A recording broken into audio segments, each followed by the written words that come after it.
Hello दोस्तों, नमस्कार भाई सभी को। इस वीडियो में बात करेंगे जो CHSL मेंस 2022 वाला जो पेपर हुआ था।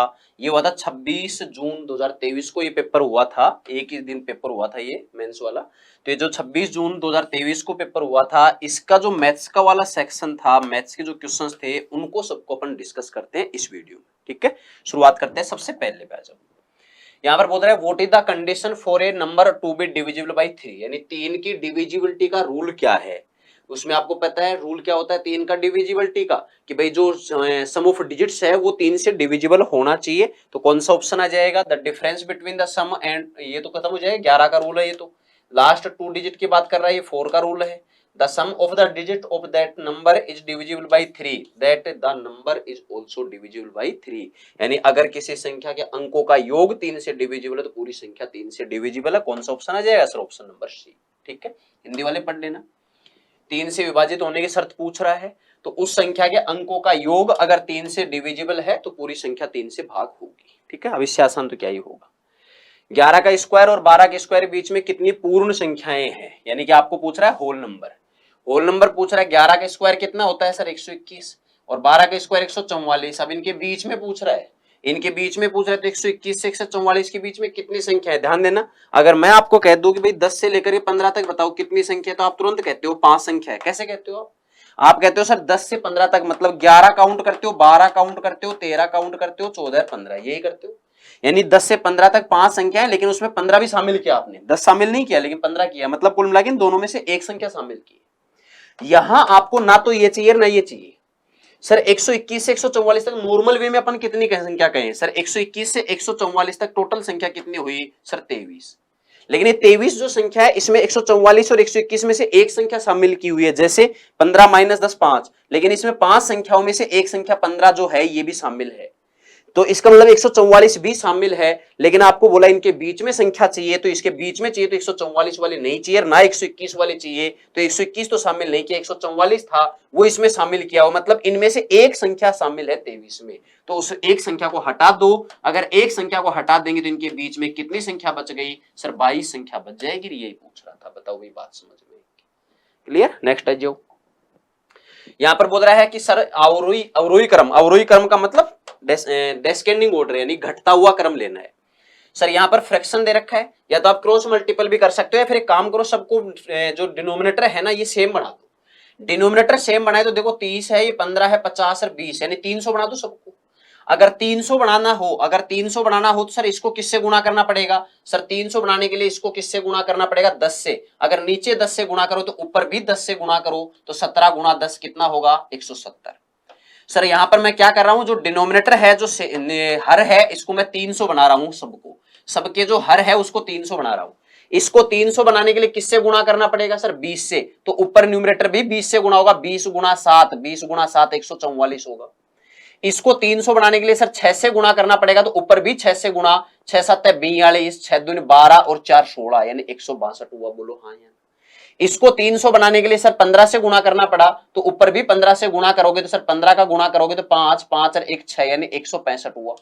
अब सिर्फ ये देखो कि कौन सबसे बड़ा है, इनमें से जो सबसे बड़ा है वो देखो कौन सा है, तो आप कहोगे सर सबसे बड़ा इसमें 170 है, यानी 17/30। 17/30 सबसे बड़ा है। फिर इससे छोटा कौन सा है? 17/30 से छोटा सर 165 है, 165 का मतलब 11/20 है।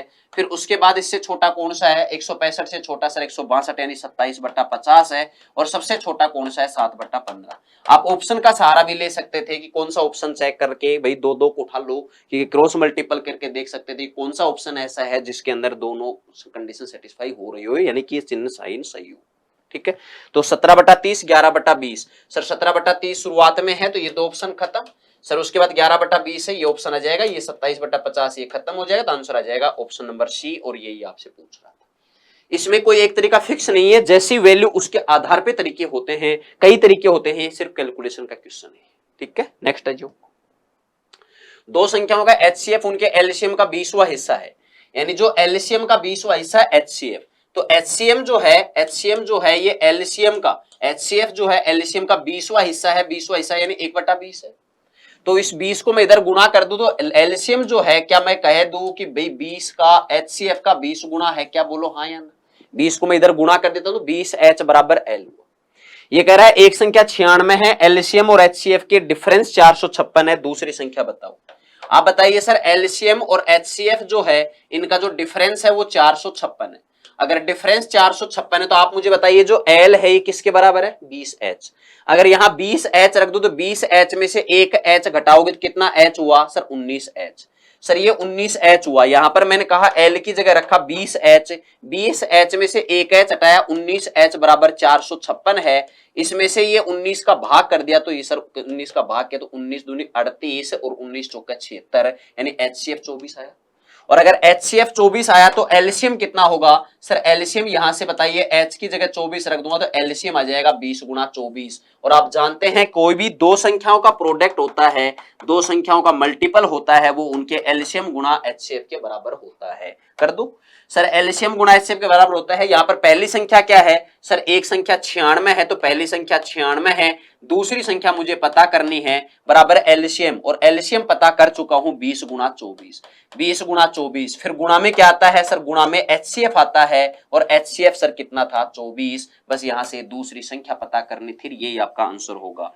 अब आप बताना यहां से सर, 24 से मैंने काटा, 24 चौके 96, 4 से काटा 6, 6 गुना 20 सर कितना हुआ 120, यानी दूसरी जो संख्या है वो कितनी होगी सर, दूसरी संख्या 120 हो जाएगी। यही आपसे पूछा था, बोलो भाई बात समझ में क्लियर। नेक्स्ट है जो दो संख्याओं का HCF 11 है, एलसीएम 693, पहली संख्या दे रखी है, दूसरी संख्या पूछा, सेम यही लगा दूं। आप जानते हैं सर दो संख्याओं का जो प्रोडक्ट होता है वो एलसीएम गुणा HCF के बराबर हुआ करता है, जिसमें पहली संख्या आपको दे रखी है सर, एक संख्या 77 है, पहली संख्या 77 है, दूसरी चाहिए बराबर होगा एलसीएम गुणा HCF। एलसीएम यहां पर 693 है और सर HCF जो है वो 11 है। अब यहां से आपको दूसरी संख्या निकालनी है, दूसरी संख्या पता करनी है, तो दूसरी संख्या बता दो कितनी होगी सर। यहां से सोल्व किया तो 11 से काटा, 11 7 77 है, 97 63, 97 63, यानी जो दूसरी संख्या होगी वो 99 हो जाएगी, और यही आपसे पूछा था। क्लियर। नेक्स्ट है जो यहाँ पर Geeta buys an apartment and pays EMI for the same, यानी उसके लिए EMI पे करती है। हिज मंथली इनकम इज 80,000, उसकी इनकम है। She spend 15% on her children's education, 40% on household course sends, अच्छा इसके ऊपर कोर्स और सेंड्स पर 10% to GPF, saves 50% in saving bank account and pays the remaining amount as EMI। कहीं पर ये नहीं बोला कि शेष पैसे का, इसका मतलब टोटल इनकम में से इतना खर्चा कर चुकी है और बाकी जो बचा है उसकी EMI भरती है, तो व्हाट अमाउंट डज शी पे एज EMI, EMI पर कितना पैसा पे करती है ये पूछ रहा है हिंदी वाले। जब सबसे पहले तो आप ये बता दो टोटल खर्चा कितना कर दिया उसने। सर उसने जो टोटल खर्चा किया है, यहां पर कहीं भी ये नहीं बोला कि शेष पैसे पर, यहां पर बोल रहा है अपनी बच्चों की शिक्षा पर 15%, घरेलू कामकाज पर 40% खर्च करती है, GPF पर 10% और बैंक खाते में 15% बचत करती है। कहीं ये नहीं बोला कि शेष का, इसका मतलब टोटल मिस कर रही है। तो टोटल में से कितना खर्चा हो चुका है सर, 15%, ये 15 15 30 और 10 40, 40 और 40 80, सर 80% खर्चा कर चुकी है। 80% खर्चा करने के बाद जो पैसा बच जाता है वो उसके EMI चुकाती है। 80% खर्च करने के बाद जो पैसा बचेगा, कितना बचेगा सर 20%।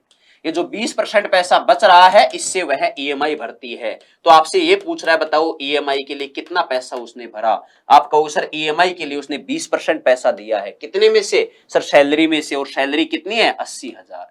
तो 80,000 में से 20% उसका EMI में पैसा जाता है, और 80,000 का 20% होता है सर 16,000, यानी 16,000 रुपए की वह EMI पे कर देती है। यही आपसे पूछा था। क्लियर हुआ सबको। नेक्स्ट है जो दो उम्मीदवारों के बीच चुनाव में पंजीकृत मतदाताओं में से 20% ने अपना मत नहीं दिया और 40 मत अवैध घोषित कर दिए, इनवैलिड घोषित कर दिए। विजेता को कुल मतों का, जो पंजीकृत मत है कुल, उनका 42% प्राप्त हुआ और उसे 112 मतों से विजेता घोषित किया गया। पंजीकृत मतदाताओं की संख्या, भाई शुरुआत में सबसे पहले बताओ पंजीकृत मतदाता 100% थे। अगर पंजीकृत जो मतदाता है वो पूरे के पूरे 100% थे, इसमें से 20% लोगों ने वोट नहीं डाला, तो सर 20% लोगों ने 100 में से 20% यानी 20 लोगों ने वोट नहीं डाला, हटा दो उनको, जाने दो, उससे कोई फर्क नहीं पड़ेगा हारने या जीतने वाले पे। 100 में से ये 20 हटा दिया, बचे कितने वोट सर 80। अब 80 वोट में से ही पड़ेगा फर्क हारने और जीतने वाले का। अब आप बताइए सर इसमें इनवैलिड घोषित कर दिया 40। अब एक केस तो ये है कि पहले 80% वोट थे, मतलब ऐसे मानो 80x वोट है ये, इसमें से 40 वोट इनवैलिड कर दिए, तो वैलिड वोट कितने बच गए 80x - 40। फिर इसमें से हारने जीतने वाले फैसला होगा। दूसरा ये है कि सर आप एक काम करो, इस बात को आप थ्योरी में बहुत अच्छे से जान चुके होंगे, थ्योरेटिकल पार्ट में डायरेक्टली पढ़ चुके होंगे इस बात को, बस मैं उसको अप्लाई कर रहा हूं क्या कि सर यहां पर ये जो 40 मत इनवैलिड हुए हैं ना, उसको यहां पर मत हटाओ, जो जीता है उसमें से हटा दो। तो फिर यहां क्या करो, इस 40 को यहां मत हटाओ, इस 80 में से हारने और जीतने वाले का बंटवारा कर दो। मैं फिर कह दूं, कुछ लोगों को कंफ्यूज हो सकता है यहां पे कि सर 80 में से क्यों हटा रहे हो आप, 80 में से हारने जीतने वाले फैसला क्यों कर रहे हो, 40 में से क्यों नहीं कर रहे। और ये बिल्कुल मत कर देना 80 में से 40 हटा दो बोल 40 बच गए, नहीं, क्योंकि ये परसेंटेज में था, रेशियो में था एक तरह से, और ये एग्जैक्ट है। ठीक है, आ जाओ। सर यहां से हारने और जीतने वाले की बात करें तो जो जीतने वाला है वो कुल मतों का जो पंजीकृत मत है 100, उसका 42% लेके गया। 100 का 42% कितना होता है सर 42। अब टोटल वोट 80 पड़े थे, 80 में से 42 ये ले गया, बच्चे कितने सर 38, वो कौन लेके गया होगा, हारने वाला। सर 80 में से 42 ये ले गया, तो बताइए फिर बच्चे कितने 38, वो कौन लेके गया होगा, हारने वाला। अब बताओ जीतने वाला सर जीत गया कितने से, 38 से 42 यानी 4 वोटों से जीता, लेकिन क्वेश्चन कह रहा है कि 4 से नहीं जीता, तो सर 112 से जीता, 40 इनवैलिड थे। बस ये ध्यान देना कि जो इनवैलिड यहां ना हटा के मैं लास्ट में हटा रहा हूं, है ना, ये थ्योरेटिकल पार्ट में जान चुके हो, बस उसी को यूज ले रहा हूं, बस ये ध्यान रखना। बाकी मैं आपको बता दूं, यहां पर इक्वेशन फॉर्मेट बनाते हो तो ये इधर प्लस का होता है, उधर जाके सीधा माइनस बन जाता है, तो इसको डायरेक्ट कर देते हैं। ठीक है, आ जाओ। 112 माइनस 40 सर कितना बच गया, 72। तो क्या मैं ये कहूं 4 की वैल्यू 72 है, 4 की वैल्यू 72 है, तो 1 की वैल्यू सर 18। अपने को पूछा है टोटल वोट कितने थे पंजीकृत, जो 100 की वैल्यू पूछा है, 100 की वैल्यू ने 00 चिपका दो तो कितना जाएगा सर 1800, ये आ जाएगा, यही आपसे पूछा था। क्लियर हुआ सबको, नेक्स्ट आ जाओ भी। अच्छा, ये सबसे पहले आपको बता दूं, ये अपना टेलीग्राम चैनल है, अगर इसको किसी ने ज्वाइन नहीं कर रखा है तो सबसे पहले इस टेलीग्राम चैनल को ज्वाइन कर लीजिए, और इसका जो लिंक है ना वो आपको मिलेगा डिस्क्रिप्शन में। ठीक है, इसका जो लिंक है वो डिस्क्रिप्शन में मिलेगा, जो भी पीडीएफ्स वगैरह होती है वो सारी सारी आपको यहाँ पर मिलती रहेगी। उसके अलावा ये अपना यूट्यूब चैनल है, अगर इसको किसी ने ज्वाइन नहीं किया है, इसको सब्सक्राइब नहीं किया तो सब्सक्राइब कर लेना, साथ में वीडियो को लाइक और शेयर जरूर करना, है ना, कमेंट करके बताना आपको, साथ में कमेंट जरूर करना है, कमेंट करके बताना भी आपको, जो भी है इसमें, जो भी जैसा भी है वो आपको जरूर कमेंट करना है। उसके अलावा एक अपना दूसरा और भी है इसमें, एक तो ये है कि भाई इसमें टेलीग्राम में जो पीडीएफ, जैसे ये पेपर कर रहे हैं तो इसकी पीडीएफ विद सॉल्यूशन आपको टेलीग्राम मिल जाएगी। उसके अलावा कुछ चीजें और है जो ऐप पे आती हैं, उसके बारे में बता दो आपको। अच्छा, ऐप जो है, उस ऐप के बारे में बताने से पहले एक दूसरी बात और देख लीजिए कि ये जो बैच है ये मास्टर बैच है। ये जो मास्टर बैच है इसका मतलब है कि बेसिक से लेकर एडवांस लेवल तक जो भी अगर आप लेना चाहो, कोई भी जो भी बेसिक से पढ़ना चाहता है या फिर उसको कुछ चीजें आती है उसको और आगे जानना है, तो आप ये समझिए बेसिक से एडवांस तक है पूरा का पूरा, यानी पूरी गणित इसमें पढ़ाई जाएगी, दोबारा आपको गणित पढ़ने की जरूरत ना पड़े उसके आधार पे। और जिसके कॉन्सेप्ट क्लियर है उनको ये करने की जरूरत नहीं है। जरा ध्यान देना, मैं वापस रिपीट कर रहा हूँ इस बात को, ये जिसके कॉन्सेप्ट क्लियर है उसको लेने की जरूरत नहीं है, उनको सिर्फ प्रैक्टिस करनी है। प्रैक्टिस के लिए पीवाईक्यू करनी है, पीवाईक्यू आपके यूट्यूब पे चल रहे हैं, पीवाईक्यू यूट्यूब पे चलेंगे, आगे भी चलेंगे। ठीक है, ये तो कुछ लोगों को था कि भाई मेरे को शुरुआत से करना है, तो उनके लिए बेसिक टू एडवांस ये बैच शुरू किया अपन ने यहाँ पे। ठीक है, दूसरी बात, ये जो बैच है ये 5 जुलाई से शुरू होगा। दूसरी बात कि जो वैलिडिटी है इसकी 1 ईयर की रहेगी। जो भी आप में से परचेज करना चाहता है या फिर जो भी आपको कोई क्वेरी हो तो आप इस नंबर पे कॉल कर सकते हो। ठीक है, इस नंबर पे कॉल कर सकते हो, जो भी आपकी क्वेरी हो आप इस नंबर पे कॉल करके और यहाँ से बात कर सकते हो। जो भी आपके माइंड में कुछ भी क्वेरी हो, कुछ पूछना हो तो आप इस नंबर पे कॉल करके बात कर सकते हो। और जिसको भी ये परचेज करना है तो आप समझिए 5 से पहले करिए, ताकि आपको ये ऑफर वगैरह चल रहे हैं तो इसका भी बेनिफिट मिलता रहे। उसके अलावा किसी का कोई जेन्युइन रीजन है, कोई मतलब किसी कारणवश जो फी है इसकी पे नहीं कर पा रहा, मतलब पूरी कंप्लीट नहीं कर पा रहा, कुछ डिस्काउंट वगैरह, मतलब उसके जेन्युइन रीजन है, तो वो अपनी ईमानदारी से अपना पूरा ईमानदारी दिखाना और उसमें जेन्युइन जो भी रीजन है वो आप इस नंबर पे कॉल करके बता सकते हो। ठीक है, और ये जो बैच होगा ये शुरुआत से बिल्कुल बेसिक से बिल्कुल एडवांस तक होगा, इसमें थ्योरी प्लस प्रैक्टिस सब कुछ होगा इसमें। ठीक है, नेक्स्ट क्वेश्चन पे आ जाओ।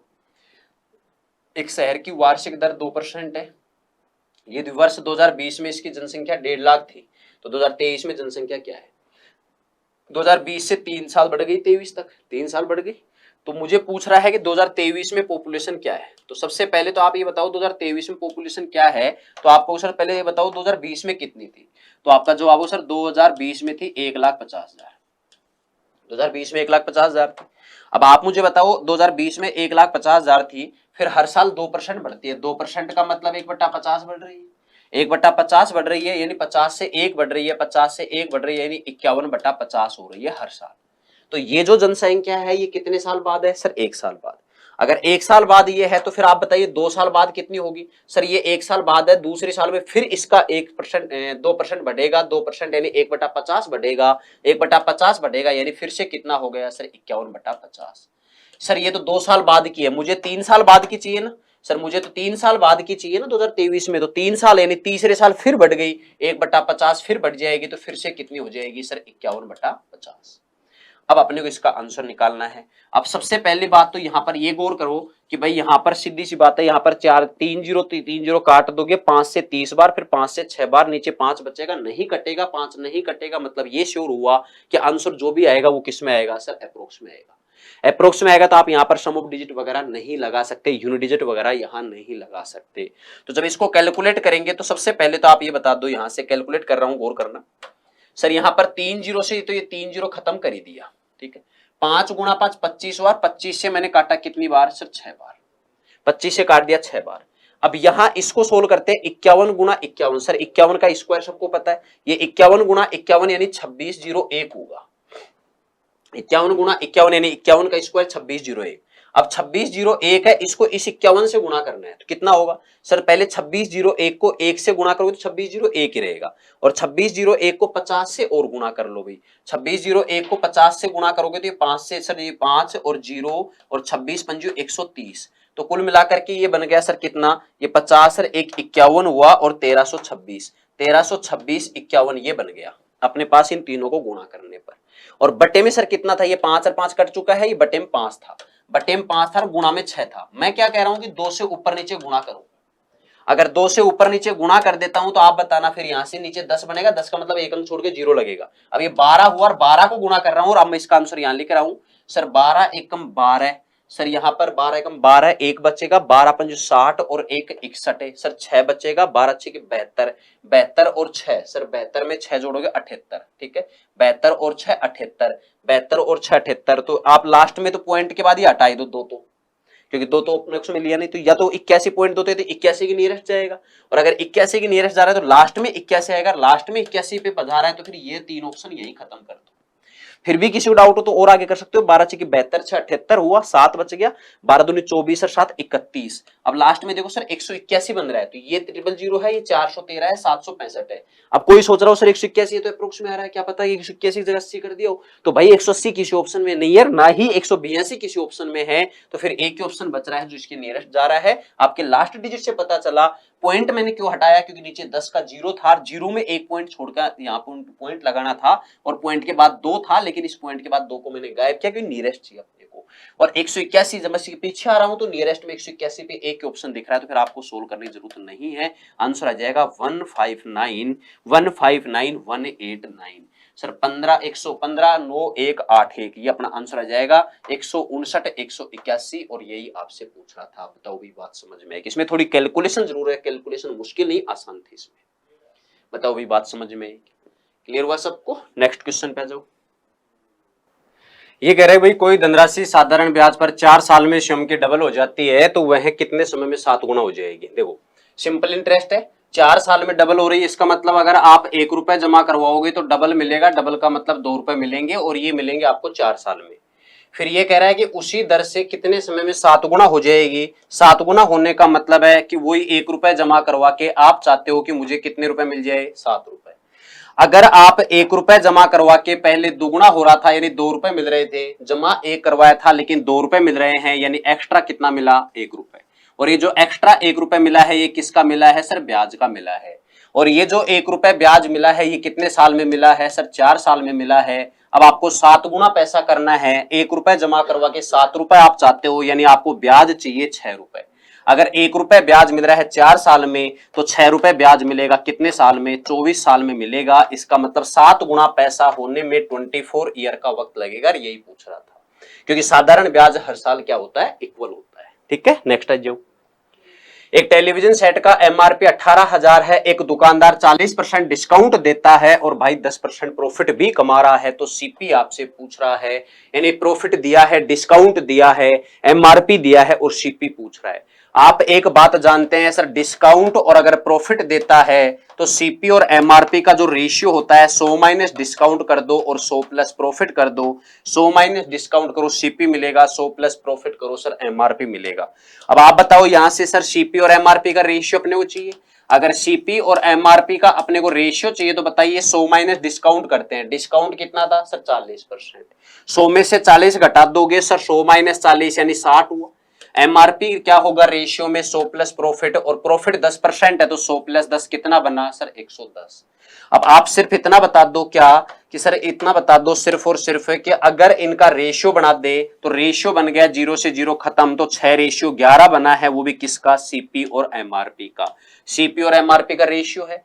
अब यहां पर सर एमआरपी अगर 11 है तो सीपी 6 होना चाहिए था, लेकिन एमआरपी क्वेश्चन ने बोल रहा है कि 11 नहीं, कितना है सर 18,000। क्या इस 11 की वैल्यू 18,000 है क्या, बोलो हाँ। अगर 11 की वैल्यू 18,000 है तो अपने को सीपी चाहिए यानी 6 की वैल्यू। अगर 11 की वैल्यू 18,000 है तो 1 की वैल्यू होगी 18,000 बटे 11, 6 की वैल्यू चाहिए, 6 से कर दोगे मल्टीप्लाई। 18,000 गुणा 6 सर 18 गुणा 6 108 के आगे 000 हुआ, और सर बटे में क्या कर दोगे 11 कर दोगे, ये अपना उत्तर होगा। ऑप्शन मैच कर लो भाई। शुरुआत में भाग करोगे, शुरुआत में कितना आएगा, 11 से भाग कर रहे हैं तो 11 से शुरुआत में 9 बार चला जाएगा, 11 9 99, यहां से आपके पास 2 ऑप्शन खत्म हो जाएंगे। 99 से जाओगे तो वापस 9 बचा, 9 और 0 90, 90 में भाग दोगे तो 11 8 88, यानी 9 के बाद 8 आएगा तो ये ऑप्शन खत्म हो जाएगा। आंसर आ जाएगा 98,182/11, और यही पूछ रहा था, बेसिक सा क्वेश्चन था ये। नेक्स्ट है जो भी 10 रेफ्रिजरेटर और 4 मोबाइल फोन का कुल पैसा जो क्रय मूल्य है वो है 2,10,000 रुपए, जबकि 6 रेफ्रिजरेटर और 2 मोबाइल फोन अगर ले लिए जाएं तो फिर उनका कुल क्रय मूल्य 1,22,000 होता है। एक रेफ्रिजरेटर और 2 मोबाइल फोन का क्रय मूल्य क्या होगा। सुनना भाई बात, क्या सर शुरुआत में 2 कंडीशन दी है, एक तो दिया है रेफ्रिजरेटर के बारे में और एक दिया है मोबाइल फोन, इन दोनों की कंडीशन दी हुई है। शुरुआत में उसने 10 तो रेफ्रिजरेटर परचेज कर लिए, ये लो भाई 10 रेफ्रिजरेटर, और सर मोबाइल कितने परचेज किए थे शुरुआत में उसने, शुरुआत में जब उसने मोबाइल परचेज किए तो सर 4 मोबाइल परचेज किए थे। 10 रेफ्रिजरेटर और 4 मोबाइल मिलाकर के जो कीमत थी, जो मिलाकर कीमत थी वो थी अपने पास 2,10,000, ये उसकी कीमत थी। उसके बाद क्वेश्चन ने ये बोला हुआ है कि जब 6 रेफ्रिजरेटर, अगर रेफ्रिजरेटर 10 की बजाय 6 कर दिया जाए और सर मोबाइल जो है 4 की बजाय 2 खरीद लिया जाए तो इनका जो प्राइस होता है वो होता है 1,44,000, 1,44,000 रुपए इनका प्राइस होता है। आपको रेफ्रिजरेटर और मोबाइल की कीमत चाहिए, ये अब क्वेश्चन बोट एंड स्ट्रीम वाला बन चुका है। क्या कि सर ये जो प्राइस में डिफरेंस आ रहा है इसकी वजह पता कर लो कि डिफरेंस क्यों क्रिएट हुआ। उसके लिए किसी एक को इक्वल कर लो, किसी एक को इक्वल कर लो। जैसे यहां पर 4 मोबाइल खरीद रहा था तो यहां भी 4 ही मोबाइल खरीद दो, इसको आसान है इक्वल करना, तो कर दो भाई। अगर यहां 4 मोबाइल खरीद रहा तो यहां भी 4 मोबाइल खरीदने दो, और 4 मोबाइल खरीदने के लिए सर इसको 2 से मल्टीप्लाई हुआ तो आप जानते हैं फिर ये भी 2 से मल्टीप्लाई, और ये भी कितने से होगा सर 2 से, बोलो हाँ। अब आप कहोगे मोबाइल तो यहां भी 4 है यहां भी 4 है, क्या कोई फर्क पड़ा, नहीं, लेकिन पैसा यहां 2,10,000 है, और जब इसको 2 को गुणा करोगे तो 2,88,000 होगा। तो सर यहां से 2,10,000 रुपए थे और यहां से 2,88,000 हुए, यानी पैसा बढ़ गया 78,000 रुपए। इसकी क्या वजह थी सर, ये पैसा बढ़ा, इसकी वजह क्या थी, तो इसकी वजह है कि यहां पर 10 रेफ्रिजरेटर थे और यहां पर सर 12 रेफ्रिजरेटर है। यहां पर मोबाइल तो 4 थे पहले भी, अभी भी 4 ही है, क्या कोई फर्क पड़ा। ये 1,22,000 था ना, 1,44,000 नहीं 1,22,000 था यहाँ पे, ये 1,22,000 था, तो 1,22,000 रुपए था, तो इसको डबल किया तो 2,44,000। तो इसका मतलब सर 2,44,000, 2,10,000 से 2,44,000 यानी कितने रुपए बढ़ गया सर, 34,000 बढ़ गया। 34,000 रुपए जो कीमत बढ़ी है उसकी वजह क्या है, उसकी वजह है कि रेफ्रिजरेटर जो थे वो 10 से कितने हो गए 12, यानी कितने रेफ्रिजरेटर बढ़ाए 2। तो क्या मैं सीधा ये कह दूं कि 2 रेफ्रिजरेटर बढ़ गए, क्या उसकी वजह से ये 34,000 रुपए बढ़े हैं, क्या बोलो हाँ या ना। और अगर 2 रेफ्रिजरेटर की वजह से 34,000 रुपए बढ़े हैं, यानी 2 रेफ्रिजरेटर 34,000 के हैं, अगर 2 रेफ्रिजरेटर 34,000 के हैं तो फिर आप कहो सर एक रेफ्रिजरेटर कितने का रहा होगा सर 17,000 का। एक तो रेफ्रिजरेटर की कीमत आ गई। उसके अलावा आप बताना, अगर एक रेफ्रिजरेटर 17,000 का है तो कोई सा भी एक उठा लो, चाहे पहला चाहे दूसरा, पहला वाला ले लेता हूं। अगर एक रेफ्रिजरेटर 17,000 का है तो 10 रेफ्रिजरेटर कितने के हो जाएंगे सर, 1,70,000 के होंगे, बोलो हाँ या नहीं। अगर एक रेफ्रिजरेटर 17,000 का तो 10 रेफ्रिजरेटर 1,70,000 के हुए, जबकि 10 रेफ्रिजरेटर के साथ 4 मोबाइल लिए जाए तो 2,10,000 रुपए बनते। 2,10,000 में से 10 रेफ्रिजरेटर का 1,70,000 रुपए तो यही हो गए। तो फिर इसका मतलब एक्स्ट्रा कितने रुपए बच गया सर? 40,000 रुपए बच गए। 40,000 रुपए किसके दिए होंगे उसने? 4 मोबाइल के। और अगर 4 मोबाइल के 40,000 रुपए पे करता है, अगर 4 मोबाइल के 40,000 पे करता है तो अपने को 2 मोबाइल चाहिए, तो सर 2 मोबाइल कितने के रहे होंगे? 20,000 के। 20,000 के 2 मोबाइल रहे होंगे। आपको इनका टोटल प्राइस पूछ रहा है कि एक रेफ्रिजरेटर और 2 मोबाइल है, इनका टोटल प्राइस। सर 20 ये है, 17 ये है, तो टोटल प्राइस हो जाएगा 37,000 और यही आपसे पूछा था। इसमें जो डिपेंड करेगा कैलकुलेशन के ऊपर वो इतना सा है कि यहां पर आप सीधा करते क्या, ये पूरा लिखने की बजाय आप देखो क्या करते, 10 रेफ्रिजरेटर 4 मोबाइल, यहां 2 मोबाइल 6 रेफ्रिजरेटर। 4 मोबाइल खरीद रहे थे, काम करो 2 मोबाइल 2 से गुणा करके 4 मोबाइल यहां खरीद दो, तो ये भी 2 से गुणा और ये भी 2 से, तो सर ये हुआ 244 यानी 2,44,000 मोबाइल बराबर हो गए। रेफ्रिजरेटर पहले 10 थे, अब 6 गुणा 2 12 हो गए। 2 रेफ्रिजरेटर बढ़ गए जिसकी वजह से कीमत बढ़ गई, 2 10 से 244 यानी 34,000 बढ़ गई। अगर 2 रेफ्रिजरेटर 34,000 के हैं तो सर एक रेफ्रिजरेटर होगा 17,000 का, ये तो आया एक रेफ्रिजरेटर। और अगर एक रेफ्रिजरेटर 17,000 का तो 10 रेफ्रिजरेटर 1,70,000 के होंगे। टोटल प्राइस यहाँ 2,10,000 था जिसमें 1,70,000 के तो रेफ्रिजरेटर आ गए थे, तो बचे कितने? 40,000। 40,000 रुपए में कितने मोबाइल खरीदा उसने? 4 मोबाइल। अगर 4 मोबाइल 40,000 के तो 2 मोबाइल कितने के होंगे सर? 20,000 के। 2 मोबाइल 20,000 का है, एक रेफ्रिजरेटर 17,000 का है, तो टोटल प्राइस कितना बन जाएगा सर? 37,000 बन जाएगा। यही पूछ रहा था आपसे। मतलब जब एग्जाम टाइम की बात करें ना तो इसको बिल्कुल रफली सोचा करो कि भाई अपने को क्या करना था, बस वो रफली सोचा करो, फिर उसके बाद आसान बन जाएगा। बताओ भाई बात समझ में आई?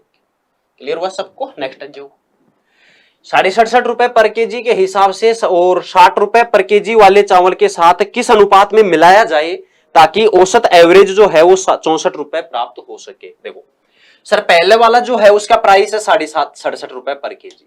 पहले वाला जो प्राइस है वो है 67 रुपए पर केजी।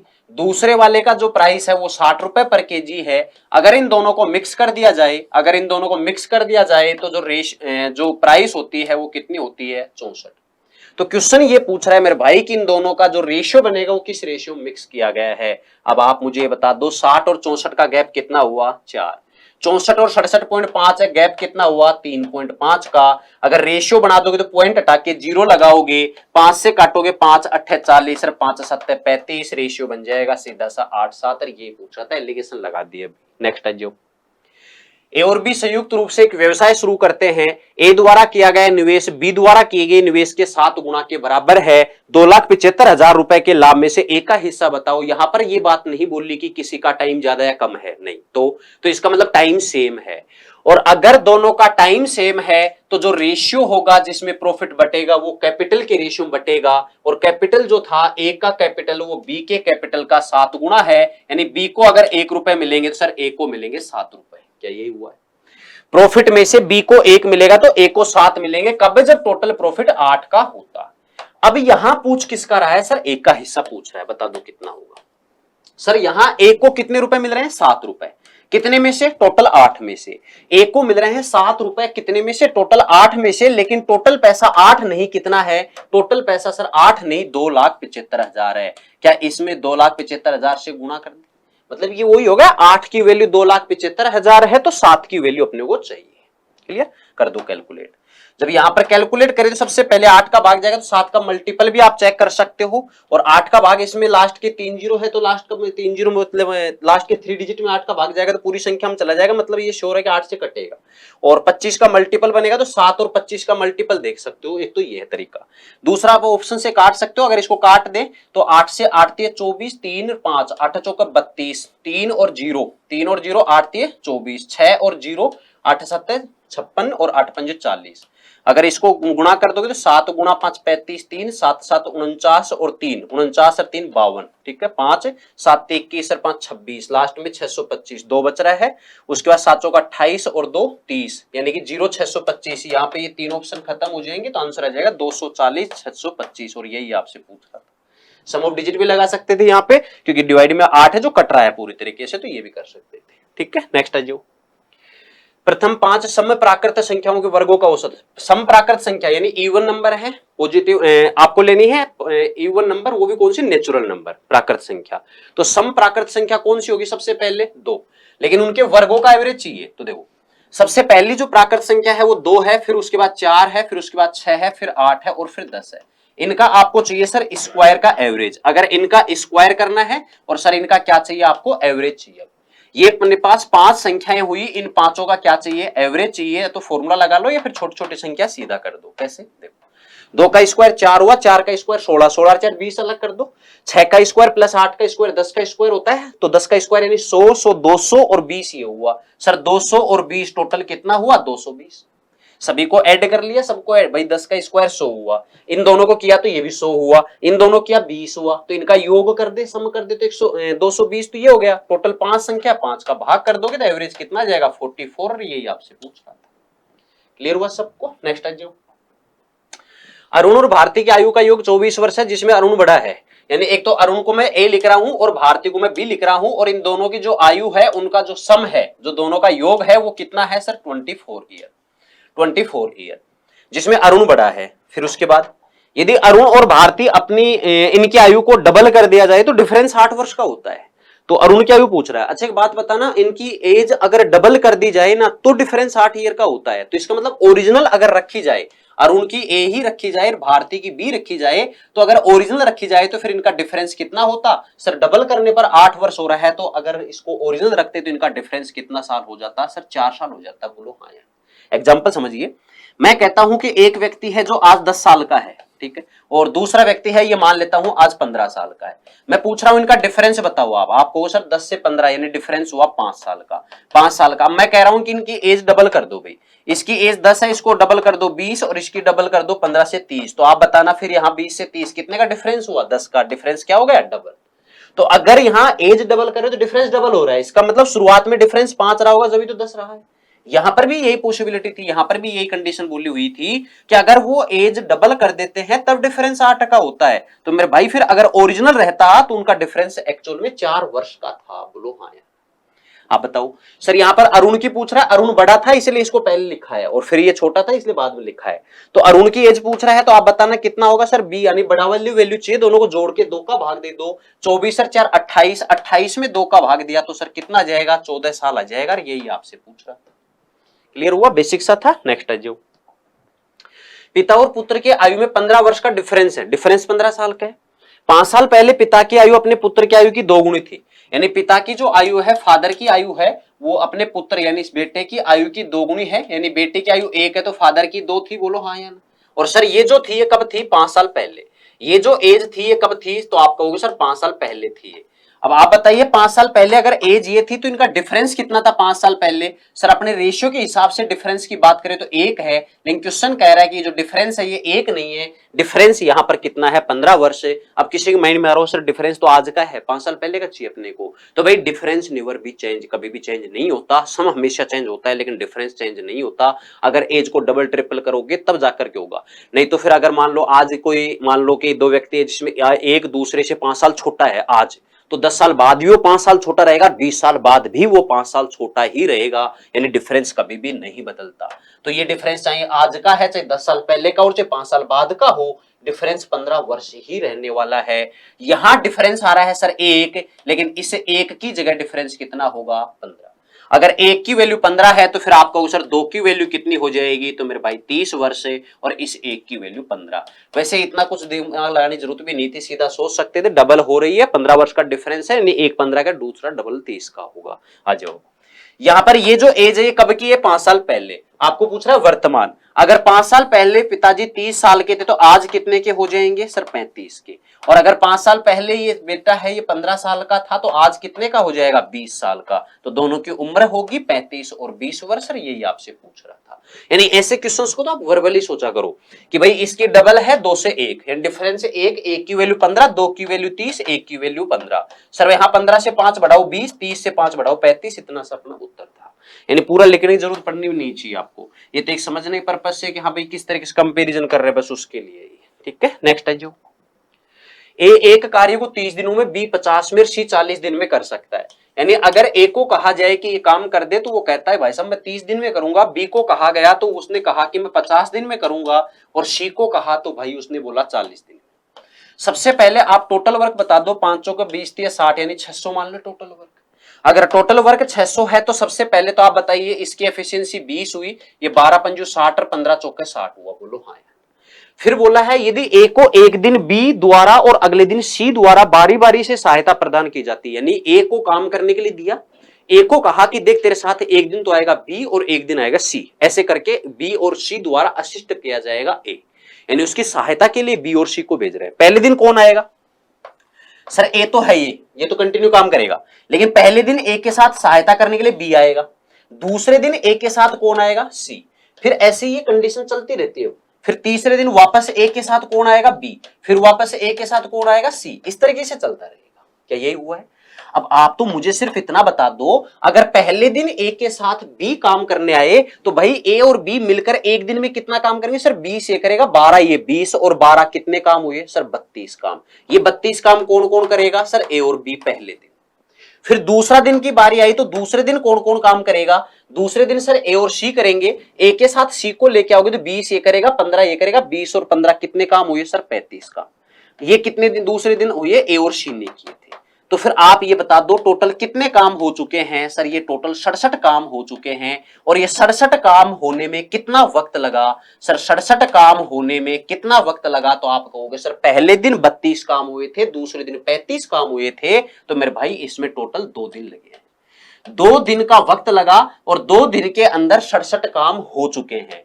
2 दिन में 67 काम 67 काम हो चुके हैं। अब अगर इसका मल्टीपल लेते हैं, अब सुनो मल्टीपल कैसे, देखो अपने को 600 काम करवाने हैं, 600 काम करवाने हैं, 67 का 10 गुना 670 जाता है, और सर 670 में 70 से ये कम है, यानी 9 गुना पे भी नहीं जाएगा, 9 गुना पे नहीं जाएगा तो 8 गुना का काम करवा दो। अगर इसका 8 गुना कर देते हैं तो इधर भी 8 गुना करोगे तो सर 8 गुना 7, 8 7 56, 5 8 6 48 और 5 53, सर 536 काम हो गए।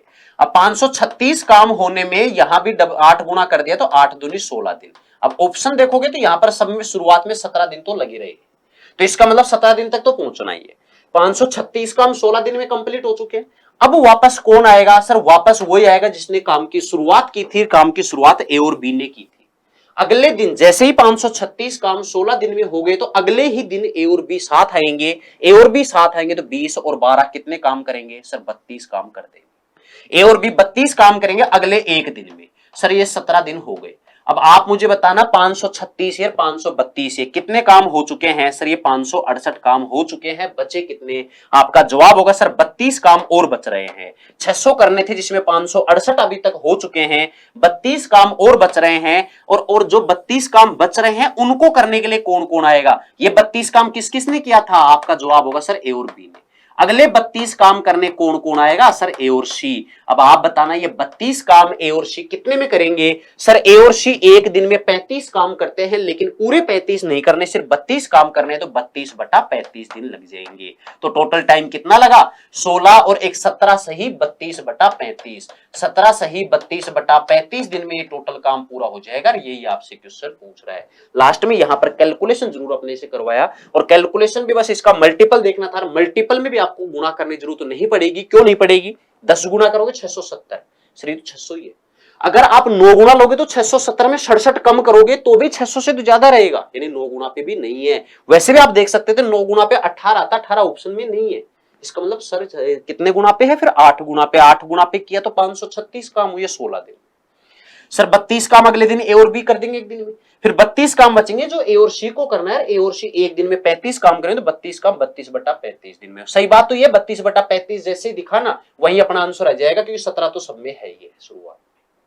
क्लियर हुआ सबको? नेक्स्ट जो वृत्ताकार ट्रैक पर हो रही 1200 मीटर की एक दौड़ में ए और बी एक ही स्थान से एक ही समय पर एक ही दिशा में, ध्यान देना, एक ही स्थान से एक ही समय पर एक ही दिशा में, ये बात इंपॉर्टेंट है, यहां पर एक ही दिशा में, डायरेक्शन सेम है, क्रमशः 18 और 27 की स्पीड से दौड़ना शुरू करते हैं। दौड़ शुरू होने के कितने समय बाद वे ट्रैक पर पहली बार मिलेंगे, कितने समय बाद पहली बार मिलेंगे, मतलब ये हुआ कि यहां पर ये ट्रैक था, पहला व्यक्ति यहां से दौड़ना शुरू किया, कितने की स्पीड से 18 की स्पीड से, दूसरा यहां से 27 की स्पीड से, तो ये 27 वाला आगे निकलेगा और 28 वाला पीछे रहेगा, तो ये 27 वाला जहां पहुंच करके एक दो राउंड कंप्लीट करके फिर इसके पीछे से आके इसको पकड़ेगा एक तरह से, तो वहां पर ये पहली बार मिलेंगे, यही होगा सेम कंडीशन में, मतलब सेम डायरेक्शन में। तो सर सेम डायरेक्शन है तो अपने को रिलेटिव स्पीड चाहिएगी। सर डायरेक्शन सेम है तो रिलेटिव स्पीड कितनी होगी सर? 18, 17, 27 है ना, तो 9। यानी रिलेटिव जो स्पीड है जो दोनों की सापेक्ष चाल होगी वो कितनी हो जाएगी सर? रिलेटिव स्पीड हो जाएगी 9 किलोमीटर पर आवर। सर ये तो है रिलेटिव स्पीड, डायरेक्शन सेम है। अपने को चाहिए कितने समय बाद मिलेंगे, टाइम चाहिए। सो समय बराबर दूरी बटे चाल। अब आप बताना ये जो सर्कल है ये कितने का है टोटल? सर ये जो सर्कल है ये 1200 मीटर की दौड़ इनको दौड़नी है। ये वृत्ताकार ट्रैक पर हो रही है 1200 मीटर की दौड़। तो ये जो 1200 मीटर की दौड़ दौड़नी है तो आप कहोगे सर 1200 मीटर की दौड़ दौड़नी है, यानी जो डिस्टेंस है वो है 1200 मीटर। डिस्टेंस है 1200 मीटर। अब बताइए स्पीड, सर ये मीटर में है, ध्यान देना। स्पीड है, रिलेटिव स्पीड काम में लेंगे, दोनों मूविंग कंडीशन में है, 9 किलोमीटर पर आवर। अब सुनो आंसर किस में है सर? सेकंड में। ये मीटर है तो इसको मीटर पर सेकंड बना दो, और जब इसको मीटर पर सेकंड बना दोगे आप, अगर इसको मीटर पर सेकंड बना दोगे तो आपको सर 5/18 से क्या कर दोगे? गुणा। तो ये बन गया मीटर पर सेकंड। मीटर से मीटर खत्म हुआ, अब आंसर सेकंड में बनेगा। कर दो सोल्व। बेसिक सा बन गया। अभी 9 से कर दिया मैंने 2 बार। सर ये 2 बार कर दिया, 2 ऊपर जाके गुणा होगा, 5 से काटा 24, 24 के आगे 0, 240 गुणा 2, 240 का डबल कर दिया 480 सेकंड। सर 480 सेकंड का वक्त लग जाएगा। यही आपसे क्वेश्चन पूछ रहा था। बताओ भी बात समझ में क्लियर हुआ सबको? नेक्स्ट है जो 1 प्लस कोटे plus ten A sign A minus cos A sign A cos ए बटे साइन क्यूब ए माइनस कोस क्यूब ए का मान पूछ रहा है। अगर ऑप्शन देखो, पहली बात तो यहां पर ऑप्शन न्यूमेरिकल वैल्यू में है। अगर ऑप्शन न्यूमेरिकल वैल्यू में है तो आप वैल्यू पुट कर सकते हो। अगर 45 रखोगे तो ये साइन ए माइनस कोस ए 0 होगा और यहां पर नीचे 0 बन जाएगा। आप जानते हैं कि वैल्यू पुट करते समय या तो 1/0, 0/1 इस तरीके से इनफाइनाइट वगैरह नहीं बनना चाहिए ना, या फिर 0/0 नहीं बनना चाहिए, इस तरीके से इनफाइनाइट बटा 0 इस तरीके से कंडीशन नहीं बननी चाहिए। अगर ऐसी बन रही है तो फिर आप वहां वैल्यू पुट नहीं कर सकते। तो यहां पर सर ये नीचे 0 बन जाएगा, 45 तो रखना नहीं है, बाकी उसके अलावा 30, 60 पे चेक कर सकते हो। और अगर किसी को ट्रिगो का फॉर्मूला, मैंने हमेशा एक बात कही है कि ट्रिगो हो और अलजेब्रा हो, वैल्यू भी पुट करनी आनी चाहिए आपको और साथ में फॉर्मूला भी। अगर आपको ध्यान है कोटे प्लस टेन ए क्या होता है सर? ये होता है 1/sin a cos a। बोलो हाँ या ना? क्या ये 1/sin a cos a होता है? सबको पता है। और sin a cos a को अगर 1 से गुणा करेंगे तो 1 को into sin a cos a करोगे तो 1 plus sin a cos a बटे sin a cos a रहेगा। मैं रख देता हूं इसको। क्या सर ये बन गया 1 plus sin a cos a, sine A cos A, और बटे में है साइन ए कोस ए, बटे में है सर साइन ए कोस ए। बस फॉर्मूला अगर आपको ध्यान है तो शायद मुझे लगता है कि आप इस क्वेश्चन को देखते टिक कर देते। यहां पर सबसे पहली बात tan प्लस कोट बराबर होता है 1/sin a कोस ए। क्या आप जानते हैं tan a plus cot A? tan a plus cot A जो होता है, tan a plus cot A होता है, ये होता है सर 1/sin a कोस ए। क्या ये बात सबको पता है? बस यही मैंने यहां रखा है, यही मैंने यहां पर रखा है। tan a plus cot A की जगह ये रख दिया। जैसे ही 1/sin a cos a रखा तो sin a cos a को 1 से गुणा किया, sin a cos a plus 1 आया, जिसको मैंने यहां रख दिया 1 plus sin a cos a। आगे गुणा में है sin a minus cos a, आगे गुणा में है sir sin a minus cos a, और फिर गुणा में आगे है ऊपर तो sin a cos a है। ये लो भाई, ऊपर तो sin a cos a है, और नीचे sir sine cube minus cos cube में A cube minus B cube का फॉर्मूला पुट कर दो। A cube minus B cube होता है A minus B. A minus B का मतलब sir sine A minus cos A, A minus B यानी sine A minus cos A. फिर आता है A square plus B square plus A B. A square करोगे तो sine square, plus B square करोगे cos square, plus A B करोगे sine A cos A. और आप जानते हैं sine square plus cos square होता है सर 1, और प्लस में बच गया साइन ए कोस ए। और जब इतना आपके माइंड में आ गया था तब मैं ये बात कर रहा हूं, बस इतना आना चाहिए आपके माइंड में, जब आया जब भी आप इतना डायरेक्टली टिक कर पाओगे, नहीं तो फिर वैल्यू पुट कर दोगे। आप बताओ साइन ए माइनस कोस ए खत्म हुआ sir, 1 plus sign A cos A, 1 plus sign A cos ए खत्म हुआ, साइन ए कोस ए से साइन ए कोस ए खत्म हुआ, सब कुछ खत्म हो गया। आंसर कितना बच गया सर? 1 बच जाएगा। यही आपसे पूछ रहा था। बताओ वही बात समझ में आई क्या? दूसरा आप ऐसा कर सकते हो, थीटा की वैल्यू रख सकते हो, थीटा बराबर 30 डिग्री 60 डिग्री पुट कर सकते हो। 45 पे ये सेटिस्फाई नहीं हो, 45 पे नहीं रख सकते क्योंकि यहां पर नीचे 0 बन रहा है जहां इनफाइनाइट को रूप ले लेगा। क्लियर हुआ सबको? नेक्स्ट है जो साइन ए बराबर 8/17 है। आप बताइए साइन ए बराबर 8/17 है, इसका मतलब ये साइन का फॉर्मूला होगा लंब बटे करण, यानी कि perpendicular divided by hypotenuse. Sir perpendicular अगर 8 है तो करण जो होगा वो 17 होगा, तो फिर बेस कितना रहेगा सर? बेस रहेगा 15। अपने को चाहिए कोटे प्लस सेक ए। आप बताइए कोट का फॉर्मूला क्या होगा सर? आधार बटा लंब। आधार 15 है और लंब 8 है, तो कोट की वैल्यू होगी आधार बटे लंब, यानी बेस बटा परपेंडिकुलर 15/8 प्लस प्लस में सर सेक ए है, सेक होता है कर्ण बटा आधार, कर्ण जो होगा हाइपोटेनस है वो 17 है और आधार सर 15 है। अगर सोल्व कर दी तो 15 15 225 तो ये बना, और 17 प्लस 8 से 17 8 136 ये बन गया। तो सर इनको ऐड किया तो 36 और 25 यानी कि 30 20 50 60 61 और 300, ये 361 तो ऊपर बन गया, नीचे 15 अंठे 120 बन गया। अब बताइए फ्रैक्शन बनाना है इसको, तो 120 का भाग करोगे तो सर ये 3 सही 1 बटा 120 बन जाएगा। यही आपसे क्वेश्चन पूछा था, बोलो भी बात समझ में, बेसिक सा था ये भी। नेक्स्ट है जो sine plus sine square X बराबर 1 है। अगर साइन एक्स बराबर अगर मैं यहां से पूछ लू आपसे तो आप कहोगे सर साइन स्क्वायर एक्स इधर पॉजिटिव है तो उधर जाके मेरे भाई नेगेटिव होगा, और ये प्लस साइन स्क्वायर इधर आके माइनस का होगा, तो 1 माइनस साइन स्क्वायर क्या होता है, आप तुरंत कहोगे 1 माइनस साइन स्क्वायर होता है सर कोस स्क्वायर एक्स। और जब ये पता चल गया सर ये कोस स्क्वायर होता है, और आपको ये भी दिख रहा है यहां पर कोस की पावर 8 है, तो सर यहां मुझे पावर 4 का स्क्वायर करना पड़ेगा, उसके लिए पावर 4 चाहिए, तो आप कहोगे सर कोस 4x कर दूं, यानी दोनों तरफ स्क्वायर कर रहा हूं, इधर स्क्वायर किया तो ये आया और इधर स्क्वायर किया तो सर ये आया साइन स्क्वायर एक्स। अब आप मुझे ये बता दो, अगर आपने पहले से पढ़ा है तो क्यूब का तरह कि स्क्वायर का, अगर इसको कोस 4 का स्क्वायर करोगे तो कोस 4 की जगह साइन स्क्वायर रखोगे, साइन स्क्वायर का स्क्वायर बना, कोस 4 करोगे जिसको साइन स्क्वायर रखोगे साथ में कोस स्क्वायर, फिर इधर कोस स्क्वायर का स्क्वायर हुआ, तो सर ये A square plus 2ab plus B square बन गया, जो होता है a प्लस बी का whole square, a plus B यानी sine square plus cos square, जो एक होता है एक का स्क्वायर एक ही बनता है। बस ये आपको डायरेक्ट याद होना चाहिए। याद का मतलब एक बार कम से कम ऐसा क्वेश्चन आपने किया हुआ होगा तो आपको ध्यान रह जाएगा, क्यूब में और आता है जहां पावर 12 10 ऐसे आती है, 8 6 है ना, उस तरीके से। यहां पर मैं फिर भी पूरा लिख रहा हूं, देखो कोस की घात 8 को मैंने लिखा कोस की घात 4 की घात 2, बोलो लिख सकता हूं कि नहीं, प्लस सर 2 कोस की घात 6 है उसको ब्रेक कर रहा हूं मैं कोस की पावर 4 के रूप में, सर इसको लिख सकता हूं कोस की घात 4x into cos square x, और प्लस में है सर कोस की घात 4 कोस की घात 4x, बस इतना सा किया। अब आप बताना कोस की घात 4 की जगह क्या रख दूं, सर साइन स्क्वायर रख दूं, बोलो किसी को दिक्कत है, सर नहीं है, तो ये रख दिया मैंने साइन स्क्वायर एक्स का square, plus twice of sir कोस की घात 4 किसके बराबर है मेरे भाई, ये साइन स्क्वायर के बराबर है, तो मैंने फिर से रख दिया, और साथ में क्या है सर ये कोस स्क्वायर एक्स है, और ये कोस की घात 4 है, इसको क्या लिख सकते हो कोस स्क्वायर एक्स का स्क्वायर। अब आप बताना सर ये a मानता हूं तो a square plus B square plus 2ab हो रहा है क्या, और a square plus B square plus 2ab जो फॉर्मूला है वो होता है a प्लस बी का whole square, a plus B की जगह सर a की जगह साइन स्क्वायर था, b की जगह कोस स्क्वायर था, a प्लस बी का होल स्क्वायर किया, और ये एक है, एक का स्क्वायर क्या होता है, एक होता है। वर्बली आप जब सोच पाते, जब आपके माइंड में ये बात बैठी हो कि यहां पर कौन सा फॉर्मूला बन सकता है, उसको सिर्फ और सिर्फ वैल्यू रख के चेक कर सकते हो। बताओ वही बात समझ में आएगी, क्लियर। नेक्स्ट है जो AD एक वृत्त की स्पर्श रेखा है और ABC एक सेकेंड लाइन है, छेदक रेखा है।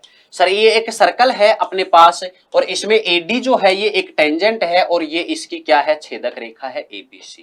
अब आप बताइए यहां दिया है AB बराबर 8 है और B से C तक 10 है, आपसे AD पूछ रहा है। क्या आप जानते हैं AD स्क्वायर बराबर होगा सर AB गुणा AC, क्या ये आप जानते हैं क्या, बोलो हाँ या ना। सर AD स्क्वायर यानी जो टेंजेंट है इसका स्क्वायर बराबर AB गुणा पूरी लाइन AC, AB गुणा ये पूरी कंप्लीट AC रख दो। सर AD की वैल्यू चाहिए ना, बिल्कुल चाहिए। AB कितना है सर, A से B तक तो 8 है, फिर मैंने पूछा AC बताओ, सर A से B तक 8 ये है 10 ये है, तो 8 10 18 हो गई, स्क्वायर हटाया रूट लगाया, 18 8 144, 144 का रूट मेरे भाई कितना हो जाएगा, 12 हो जाएगा, यही पूछ रहा था। ठीक है, नेक्स्ट है जो यदि त्रिज्याओं का योग दो वृत्तों के केंद्रों के बीच की दूरी के बराबर हो तो बताना है कि वृत्त कैसा होगा। देखो अगर दो वृत्त हैं जिनकी त्रिज्याओं का योग अगर केंद्रों के बीच की दूरी के बराबर है, तो आप पहले बात तो डायरेक्ट थ्योरी में बात पढ़ चुके हो कि अगर दो वृत्त एक दूसरे से बराबर होते हैं तो उनकी जो डिस्टेंस होती है वो r1 प्लस r2 से ज्यादा होती है। एक बराबर होता है जब एक्सटर्नल टच करते हैं, एक होता है एक दूसरे इंटरसेक्ट करते हैं, एक होता है उसके अंदर हो, ये कंडीशन पड़ी हुई है। अगर योग इसके बराबर है तो दोनों वृत्त होंगे वो एक्सटर्नल टच करेंगे, बाह्य रूप से टच करेंगे, तो आंसर आ जाएगा पहला ऑप्शन। मतलब ऐसा हुआ कि यहां पर एक वृत्त तो ये है सर, दूसरा वृत्त ये है।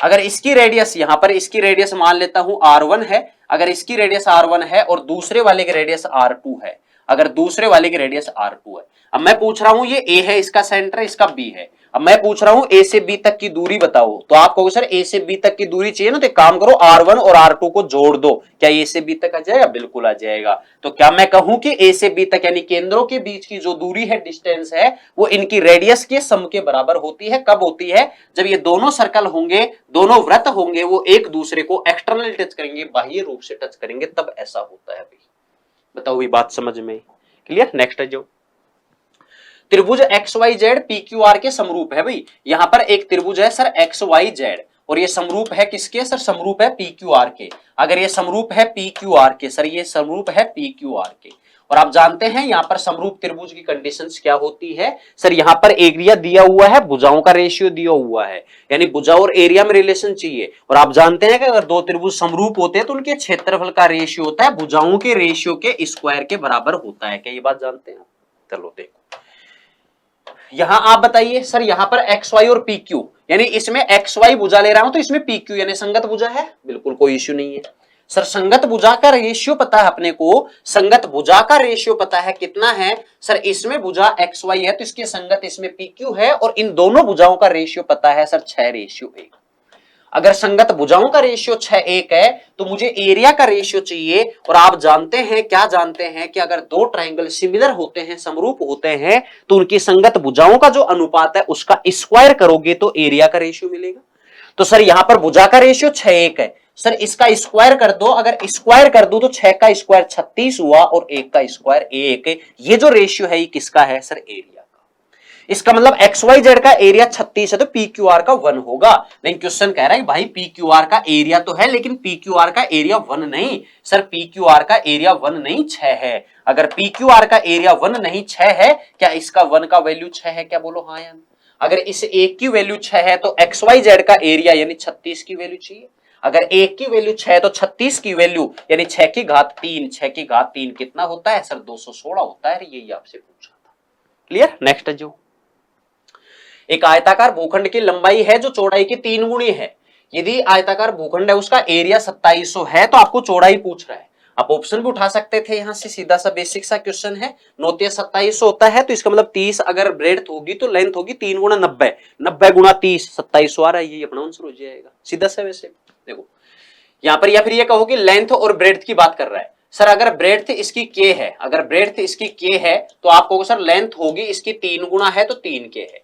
अब अपने को बोला है इनका एरिया। अब आप जानते हैं सर एरिया होता है लंबाई गुना चौड़ाई, लंबाई गुना चौड़ाई होता है। तो लंबाई अगर 3 के है, चौड़ाई 1 के है, तो सर इनका एरिया होना चाहिए लंबाई गुना चौड़ाई यानी 3 के गुना के यानी 3 के स्क्वायर। लेकिन सर इसका जो एरिया है वो 3 के स्क्वायर नहीं 2700 है। अगर 3 के स्क्वायर की वैल्यू 2700 तो के स्क्वायर कितना मिलेगा? सर 900, और स्क्वायर हटाऊंगा रूट लगेगा तो 900 का रूट हुआ 30 यानी के की वैल्यू 30 आई। और के की वैल्यू जो 30 आई है वो ही तो अपन ने ब्रेड्थ मानी है। तो सर ब्रेड्थ जो होगी, चौड़ाई होगी, वो कितनी हो जाएगी? 30 सेंटीमीटर। ये चाहिए था, बेसिक सा था। नेक्स्ट है जो दो बेलनों की त्रिज्याओं का रेशियो है सर 2:1। बेलन है, सिलेंडर है, उसका रेडियस का रेशियो है, और उनकी जो हाइट है उसका रेशियो है मेरे भाई 5:2। आपसे पूछ रहा है उनके वॉल्यूम का रेशियो। आप जानते हैं सर वॉल्यूम क्या होता है बेलन का? वॉल्यूम होता है पाई आर स्क्वायर एच। बोलो हाँ। सर इधर दूसरे वाले का लोगे तो उसमें पाई तो इसमें भी आएगा, इसमें भी आएगा, तो पाई तो कांस्टेंट है। तो सर जो बेलन का आयतन होगा, वॉल्यूम होगा, उसका रेशियो होगा आर स्क्वायर एच के टर्म में। यानी कि जो वॉल्यूम होगा वो होगा सर आर स्क्वायर एच के टर्म में। अब बताओ पहले बेलन की त्रिज्या 2 थी तो आर स्क्वायर करना है तो 2 का स्क्वायर 4 गुना ऊंचाई थी सर पहले 5 रेशियो। दोबारा जब बेलन बनाया तो दोबारा उसकी रेडियस 1 हुई। अगर रेडियस 1 है तो सर रेडियस का स्क्वायर करना है तो 1 का स्क्वायर 1 हुआ, और सर गुना में ऊंचाई थी कितनी? 2। ये क्या है सर? ये वॉल्यूम का रेशियो है। यहां पर 2 है, यहां पर 20 है, और अगर 20 को आप 2 से काट दोगे, अगर 20 को 2 से काट दोगे तो सर वॉल्यूम का रेशियो बनेगा 10:1, और यही आपसे पूछ रहा था। क्लियर? नेक्स्ट है 5 सेंटीमीटर भुजा वाले एक घन को 125 घनों का प्रयोग करके बनाया गया है, जिनमें से प्रत्येक की भुजा 1 सेंटीमीटर है। घन के प्रत्येक फलकों के बीच में से एक घन हटाया गया। गौर करना, 5 सेंटीमीटर भुजा वाले एक घन है, उसको 125 घनों से बनाया गया, मतलब 125 छोटे छोटे घन लिए गए हैं, उससे एक बड़ा घन बनाया 5 सेंटीमीटर वाला। और इनमें से जो बनाए प्रत्येक की भुजा है छोटे वाले, उसकी भुजा है 1 सेंटीमीटर। घन के प्रत्येक फलकों के बीच से एक घन हटा दिया जाता है। जो छोटे छोटे घन बनाए उनमें से एक घन हटाया गया है। जो छोटे छोटे घन हैं उनमें से एक घन घटाया, मतलब ऐसा हुआ पहले ये 125 घन थे और इससे एक बड़ा घन बना दिया। अब ये जो 125 घन है ना, उनमें से बीचों बीच, हर एक फलक में से बीचों बीच से एक घन उसमें से रिमूव किया गया है, एक क्यूब उसमें हटाया गया है। तो शेष ठोस का पृष्ठीय क्षेत्रफल आपको बताना है क्या होगा। थोड़ा समझने क्वेश्चन है, यही क्वेश्चन था जो थोड़ा अच्छा था, और एक दो क्वेश्चन और है जो प्रोबेबिलिटी वगैरह के हैं वो भी थोड़ा ठीक ठाक क्वेश्चन थे, अच्छे थे मतलब, है ना। और ये भी क्वेश्चन अच्छा था, तो थोड़ा समझने क्वेश्चन अगर समझ गए तो फिर आसान है। समझो कैसे, देखो हुआ ये था कि भाई इसने सबसे पहले तो ये बोला हुआ है, इसने ये बोला हुआ है कि घन था, तो ये पहले मैंने घन बनाया एक, ये अपन ने क्या बना दिया सर, एक घन बना दिया, यहाँ पे एक क्यूब बना दिया, ये लो भी पहले एक क्यूब बनाया। ये जो क्यूब बनाया है, अब ये जो बड़ा वाला क्यूब है, ये मान ले बड़ा वाला क्यूब है ये, और ये जो क्यूब बनाया है ये कहां से बनाया गया है सर, 125 छोटे छोटे क्यूब से काट के बनाया गया है। ये 125 छोटे छोटे क्यूब लिए थे और उस छोटे छोटे क्यूब को काट करके एक बड़ा क्यूब बनाया गया। कैसे काटा होगा, देखो सर, ये जो सरफेस है, ये वाली जो सरफेस है, इधर वाली सरफेस दिख रही है आपको, ये वाली, इस सरफेस को काटा गया। कैसे काटा गया, तो कुछ इस तरीके से काटा गया होगा, जैसे मान लीजिए ये इस तरीके से काटा गया है, ये इस तरीके से काटा गया है इस वाले को। फिर इसी तरीके से ये जो सरफेस है सामने जो फ्रंट में आपको दिख रही है, ये फ्रंट में जो दिख रही है इसको काटा गया है इसी तरीके से, इसी तरीके से इसको काटा गया है, ठीक है, ये इस तरीके से करके काटा गया है सबको, ये इस तरीके से सबको काटा गया है, ये सामने वाले फ्रंट। अब थोड़ा इमेजिनेशन करना इसको, क्या कि सर ये जो छोटे छोटे घन है ना, इनकी भुजा प्रत्येक की एक है, और बड़े वाले जो घन है इसकी भुजा 5 है। अब आपको ये कह रहा है कि ये जैसे सामने वाली ये सरफेस देख लो आप, तो ये सामने जो आपको दिख रही है ना, ये सरफेस देखो आप, तो आप ऐसे मानोगे एक ब्रिक से ना, ब्रिक होती है ना अपने पास, ईंट होती है, उस ईंट को इमेजिन करो एक बार आप, कि सर यहां पर ये एक घन का सामने वाला पृष्ठ है, यानी कोई भी घन है तो उसके सामने वाला जो दिख रहा है ना, वो है ये वाला सामने वाला। अब इसमें से एक घन काटना है सर, एक घन बीचों बीच से लेना है, तो यहां पर मैं मान लेता हूं ये घन अपन ने काट लिया, ये वाला। अब समझो ये घन मैं काट रहा हूं यहां से, ये वाला। अगर ये क्यूब काटता हूं तो एरिया क्या होगा भाई, कुछ भी करोगे तो उसमें एरिया तो बढ़ेगा, तो जाहिर सी बात है। पहले एरिया कितना था सर, पहले पूरे का एरिया बताओ बिना काटे हुए, बिना काटे हुए इसका एरिया जो था, बिना काटे हुए एरिया था 6 गुना भुजा स्क्वायर, और भुजा यहां पर कितनी थी बड़े वाले की, बड़े वाले की भुजा 5 है। बड़ा वाला जो घन बनाया इसकी भुजा 5 है, तो सर इसका एरिया था पहले 6 गुना भुजा स्क्वायर, भुजा है 5, 5 का स्क्वायर 25, तो 25 गुना 6 150। ये जो एरिया है ये तो पहले था, ये तो पहले था कब, जब इसने काटा नहीं था, उससे पहले, जब इसने यहां से ये घन नहीं काटा उससे पहले इस पूरे के पूरे क्यूब का जो वॉल्यूम था वो था 6 गुना 5 का स्क्वायर। अब जब इसमें से क्यूब काट रहे हैं तो क्यूब काटेंगे तो इसका एरिया क्या होगा सर, बढ़ेगा। अगर इसमें से काटेंगे तो उसमें कुछ नीचे वाला भाग है वो बढ़ जाता है, तो उसमें एरिया बढ़ेगा। अब कौन सा एरिया बढ़ेगा वो समझो, सिर्फ और सिर्फ एक ऐसे देखो कि ईंट है उभरी हुई है, ये मान लो आप उभरी हुई है, और जैसे नीचे कोई भी मिट्टी है, मिट्टी के अंदर जैसे पानी डालने के बाद जैसे गीली हो जाती है, तो उसके अंदर आप ईंट को ऐसे किसी नीचे डाल दो और उसके अंदर इस दबा दो कि वो ऊपर वाला सरफेस है उसके धरातल के साइड में आ जाए, क्या होगा। आप कहोगे सर ये ऐसे थी, पहले जमीन थी वो ऐसे थी, इसके ऊपर मिट्टी थी और उसके अंदर पानी डाल के अपन ने गीला किया ताकि ईंट उसमें चली जाए, सिर्फ इसलिए। यहां अपन ने क्या किया कि ये धरातल जो सरफेस है उस सरफेस के बराबर था, यानी बिल्कुल फ्लैट था पूरा पूरा। अब जैसे ही यहां पर ये फ्लैट है, जैसे ही मैं इसमें ईंट अंदर डालूंगा तो आप कहोगे सर उसमें एक गड्ढा हो जाएगा, बोलो होगा कि नहीं। और गड्ढा कैसा होगा, वो ईंट के आकार का होगा। ईंट मान लेता हूं घन के आकार की, यार घन होती है जिसकी लंबाई चौड़ाई ऊंचाई सब बराबर हो, और घन की जो प्रत्येक फलक होती है वो स्क्वायर के आकार की होती है, वर्ग के आकार की होती है। जब उसमें आप गड्ढा करोगे तो आप कहोगे सर जहां से वो टिका हुआ है, यानी ईंट जहां से आपने टेकी है वहां पहले बिल्कुल सरफेस था, एक तरह से बिल्कुल प्लेन था, अब उसमें गड्ढा हो गया, यानी अंदर की तरफ जा रहे हो आप, तो आप कहोगे सर उसमें ऊपर वाला जो हिस्सा है ना वो हट गया। पहले वो था लेकिन अब आपने वहां गड्ढा कर दिया तो वो ऊपर वाला हिस्सा तो नीचे धकेल दिया उसने आपको, आप मतलब ईंट ने उसको नीचे धकेल दिया, तो ऊपर वाला जो है ना, ऊपर वाला हिस्सा वो आपको खाली खाली दिख रहा है, और वो जो हिस्सा है वो क्या होगा सर, उसकी भुजा में ए मान रहा हूं एक बार, तो इसका मतलब ए स्क्वायर उसमें से हट चुका है, ये कम हो गया। अब जैसे ही वो गड्ढा बना तो उसमें कितनी सरफेस ऐसी है जिसको आप टच कर सकते हो, तो आप कहोगे सर एक तो जो नीचे गड्ढा बनाएंगे तो सामने सामने जस्ट एक तो नीचे सरफेस बना, एक इस तरफ बना, एक इस तरफ, एक ऊपर एक नीचे, सिर्फ वहां आपके पास स्पेस है जहां से आप अंदर देख पा रहे हो, वहां ऊपर की साइड में स्पेस बचा हुआ है।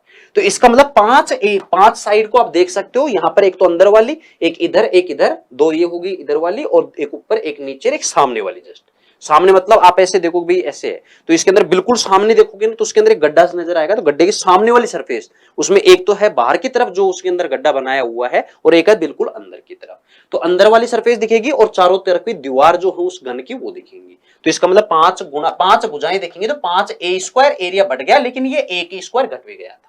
घटा कौन सा? जो ऊपर से बिल्कुल खाली खाली हो गया, जो पहले वहां पर जमीन थी, पहले वहां पर बिल्कुल प्लेन था, वहां से गड्ढा किया तो ऊपर वाला सरफेस उसमें हट गया। जो हटा है वो a² हटा है, 5a² आया है। तो ओवरऑल सर कितना हुआ? ओवरऑल उसमें 4a² की वृद्धि हुई है, 4a² बढ़ गया। और a क्या था? उस छोटे वाले घन की भुजा है जो घन आपने काटा था, उसमें वो ईंट जहां डुबोया है, जहां गड्ढा किया है, वो उसके अंदर से निकाल ले उसको वापस से ईंट को जैसे निकाल करके सारा जो देख रहे हो ना आप, ये ईंट को गड्ढा करके फिर ईंट को निकाल के फिर देख रहे हो, वो ईंट को निकालना मतलब वो घन निकालना था एक तरह से। तो इसका मतलब 4 गुना जो घन निकाला है उस घन की भुजा कौन सी थी सर? घन ये छोटा वाला था, इसकी भुजा 1 है, तो इसका भुजा है 1, तो इसका स्क्वायर कर दिया। बता दो भाई, बात समझ में आई क्या? ये सबको क्लियर हुआ क्या? बस यही इसका एरिया होगा सर। यहां पर 5 का स्क्वायर 25 गुना 6 150, और यहां पर ये एक सरफेस में से हुआ है। टोटल सरफेस कितनी थी सर? टोटल 6 सरफेस होंगी, टोटल 6 फलक होंगे। ये एक फलक में से किया है, यहां पर बोल रहा है प्रत्येक फलक में से तो घन की 6 फलक है। ये मैंने सिर्फ एक का बताया, 4 गुना भुजा स्क्वायर ये। तो ऐसे 6 फलक है तो 6 से गुणा कर दो, तो 6 चौका 24, ये हुआ 150 और 24 यानी 174, यानी जो टोटल एरिया होगा इसका घन क्यूब को काटने के बाद वो एरिया हो जाएगा 174। और यही आपसे क्वेश्चन पूछ रहा था। बताओ भी, बात समझ में क्लियर हुआ क्या सबको? ये क्वेश्चन था जो थोड़ा अच्छा था, मतलब इसमें माइंड आपका काम करना चाहिए कि किस तरीके से बनेगा। मुझे लगता है कि आप इमेजिनेशन करोगे जल्दी कर पाओगे। इमेजिन करो कि भाई इस तरीके से अपने पास एक घन काटना है तो उसमें कौन कौन सा एरिया बढ़ेगा और कौन सा हट जाएगा, बस वो पता कर लो। क्लियर हुआ सबको? नेक्स्ट है जो In class 11 of a school, 40 students opted for physics, 17 for biology and 20 for chemistry. If the total number of students in class 11 was 60. 11वीं क्लास की स्कूल के अंदर 11वीं क्लास में 40 स्टूडेंट्स हैं जो फिजिक्स लेते हैं, 17 बायोलॉजी और 20 chemistry. Total number of student है 60। All these students choose at least one of the 3 subject mentioned here, यानी 3 में से एक सब्जेक्ट कोई न कोई लेता है। And exactly 5 of these students choose all the 3 subject, यानी 5 स्टूडेंट ऐसे जो तीनों सब्जेक्ट लेते हैं। ठीक है। Then what is the probability that this school a student chosen at random from class 11th will have chosen exactly one subject out of these 3 subject? Exactly एक subject यानी तीनों में से एक सब्जेक्ट ले, ऐसे स्टूडेंट्स की प्रोबेबिलिटी क्या है? इंग्लिश वाले यही रोक के पहले क्वेश्चन समझना। हिंदी वाले जो हिंदी वाले यहां पर ध्यान देना, एक लाइन ध्यान देना, बस ये एग्जैक्टली लिया है, इसका मतलब उनमें से सिर्फ और सिर्फ एक, ना तो कम ना ज्यादा, एग्जैक्ट लिया है, ना कम ना और ज्यादा, ना कम ना ज्यादा, सिर्फ एग्जैक्ट लिया है। देखो इसमें 2 चीजें हैं, एक तो आपका वेन डायग्राम वाला जो बेसिक पार्ट है वो आपको थोड़ा क्लियर होना चाहिए। दूसरा पार्ट जो आप परसेंटेज में पढ़ते हो ना 3 के लिए, एक तो वो क्लियर होना चाहिए, और दूसरा आपको होना चाहिए, दूसरा आपको यहाँ पर एक और होना चाहिए वेन डायग्राम के अलावा प्रोबेबिलिटी। सुनो थोड़ा समझने क्वेश्चन है। यहाँ पर सर 3 सब्जेक्ट थे, एक तो फिजिक्स था, एक बायोलॉजी, एक केमिस्ट्री। यहाँ पर एक सर्कल ये बना हुआ है जो मान लेता हूं पहला किसका है? फिजिक्स का है। ये फिजिक्स का है, थोड़ा समझना, ये क्वेश्चन भी अच्छा था प्रोबेबिलिटी का। यहाँ पर एक तो फिजिक्स का है सर, दूसरा किसका है सर? दूसरा फिजिक्स के अलावा है एक बायोलॉजी का है, और तीसरा किसका है? तीसरा तीनों को काटता हुआ होना चाहिए क्योंकि तीनों का पार्ट भी कुछ कॉमन आएगा सर, ये तीसरा वाला है। और तीसरा वाला किसका है सर? केमिस्ट्री का है। ठीक है। और इसमें जो स्टूडेंट है फिजिक्स में कितने थे सर? फिजिक्स में है शुरुआत में 40 छात्रों, और भौतिक विज्ञान यानी फिजिक्स में है 40। बायोलॉजी में कितने थे सर? बायोलॉजी के अंदर थे 17, और केमिस्ट्री के अंदर कितने थे सर? केमिस्ट्री में है 20। अब क्वेश्चन ये कह रहा है कि 5 स्टूडेंट ऐसे, टोटल स्टूडेंट 60 थे, टोटल जो सारे मिलाकर स्टूडेंट है, टोटल सारे मिलाकर के ये हैं छात्र, वो कितने हैं? 60 है। ठीक है। सभी तीनों सब्जेक्ट में कम से कम एक विषय लिया है। ठीक 5 छात्र ऐसे हैं जिसने सभी 3 विषय चुने हैं, तो इसने बोला है कि ठीक एक सब्जेक्ट, एग्जैक्टली एक सब्जेक्ट लेने वाले विद्यार्थियों की प्रोबेबिलिटी क्या है? समझना पहली बात। सिर्फ और सिर्फ मुझे आप ये बता दो, फिजिक्स में, सिर्फ फिजिक्स में ना तो एक, मतलब ओनली एक होना चाहिए, ना एक से ज्यादा ना एक से कम। अगर आप फिजिक्स वाले पूरे पार्ट को लेते हो तो क्या इसमें केवल फिजिक्स ही शामिल है क्या? आप कहोगे सर बिल्कुल भी नहीं। तो सर इसमें फिजिक्स के अलावा देखो ये पार्ट है ना, ये पार्ट कॉमन है, इसमें बायोलॉजी वाले भी और केमिस्ट्री वाले भी। इस वाले पार्ट में देखो, इस वाले पार्ट के अंदर सर ये केमिस्ट्री वाले भी आ गए, इधर से बायोलॉजी वाले भी आ गए। तो केवल फिजिक्स सिर्फ और सिर्फ एक सब्जेक्ट लेना चाहिए। एक सब्जेक्ट वाला कौन सा होगा सर? एक सब्जेक्ट वाला केवल फिजिक्स का होगा। केवल फिजिक्स वाला कौन सा पार्ट है सर? केवल फिजिक्स वाला ये पार्ट है, यहां से यहां तक इधर वाला। ये जो पार्ट है ये केवल फिजिक्स का है। एक तो इसका लेना है, इसमें कितने छात्र है। और एक केवल बायोलॉजी वाला ये है जिसके अंदर इंडिविजुअल मतलब रेंडमली लिया है, वो उसमें रेंडमली जो लिया है वो केवल एक सब्जेक्ट के होने चाहिए। अब हो सकता है केवल फिजिक्स के हो, केवल बायोलॉजी के हो, या केवल केमिस्ट्री के हो। तो ओनली केमिस्ट्री में कौन से हैं सर? ये वाले। तो अपने को बस ये पता करना है कि केवल फिजिक्स में कितने हैं, केवल बायोलॉजी में कितने स्टूडेंट हैं, केवल केमिस्ट्री में कितने हैं। बस ये बात पता कर लो, ये बात आपकी वेन डायग्राम से पता चलेगी। बात समझ में? निकालना क्या है ये समझ में है आपको? सबसे पहले आपको यह पता करना है कि भाई केवल फिजिक्स में, केवल बायोलॉजी, केवल केमिस्ट्री में कितने हैं। तो मैं इसको हटा रहा हूं और मैं यहां पर इसको नाम दे देता हूं, कुछ भी नाम दे देता हूं यहां पर। जैसे केवल फिजिक्स में P मान लेता हूं और बायोलॉजी में B, केमिस्ट्री में C मान लेता हूं। देखो केवल जो फिजिक्स है इसमें मैं P मान रहा हूं, ठीक है।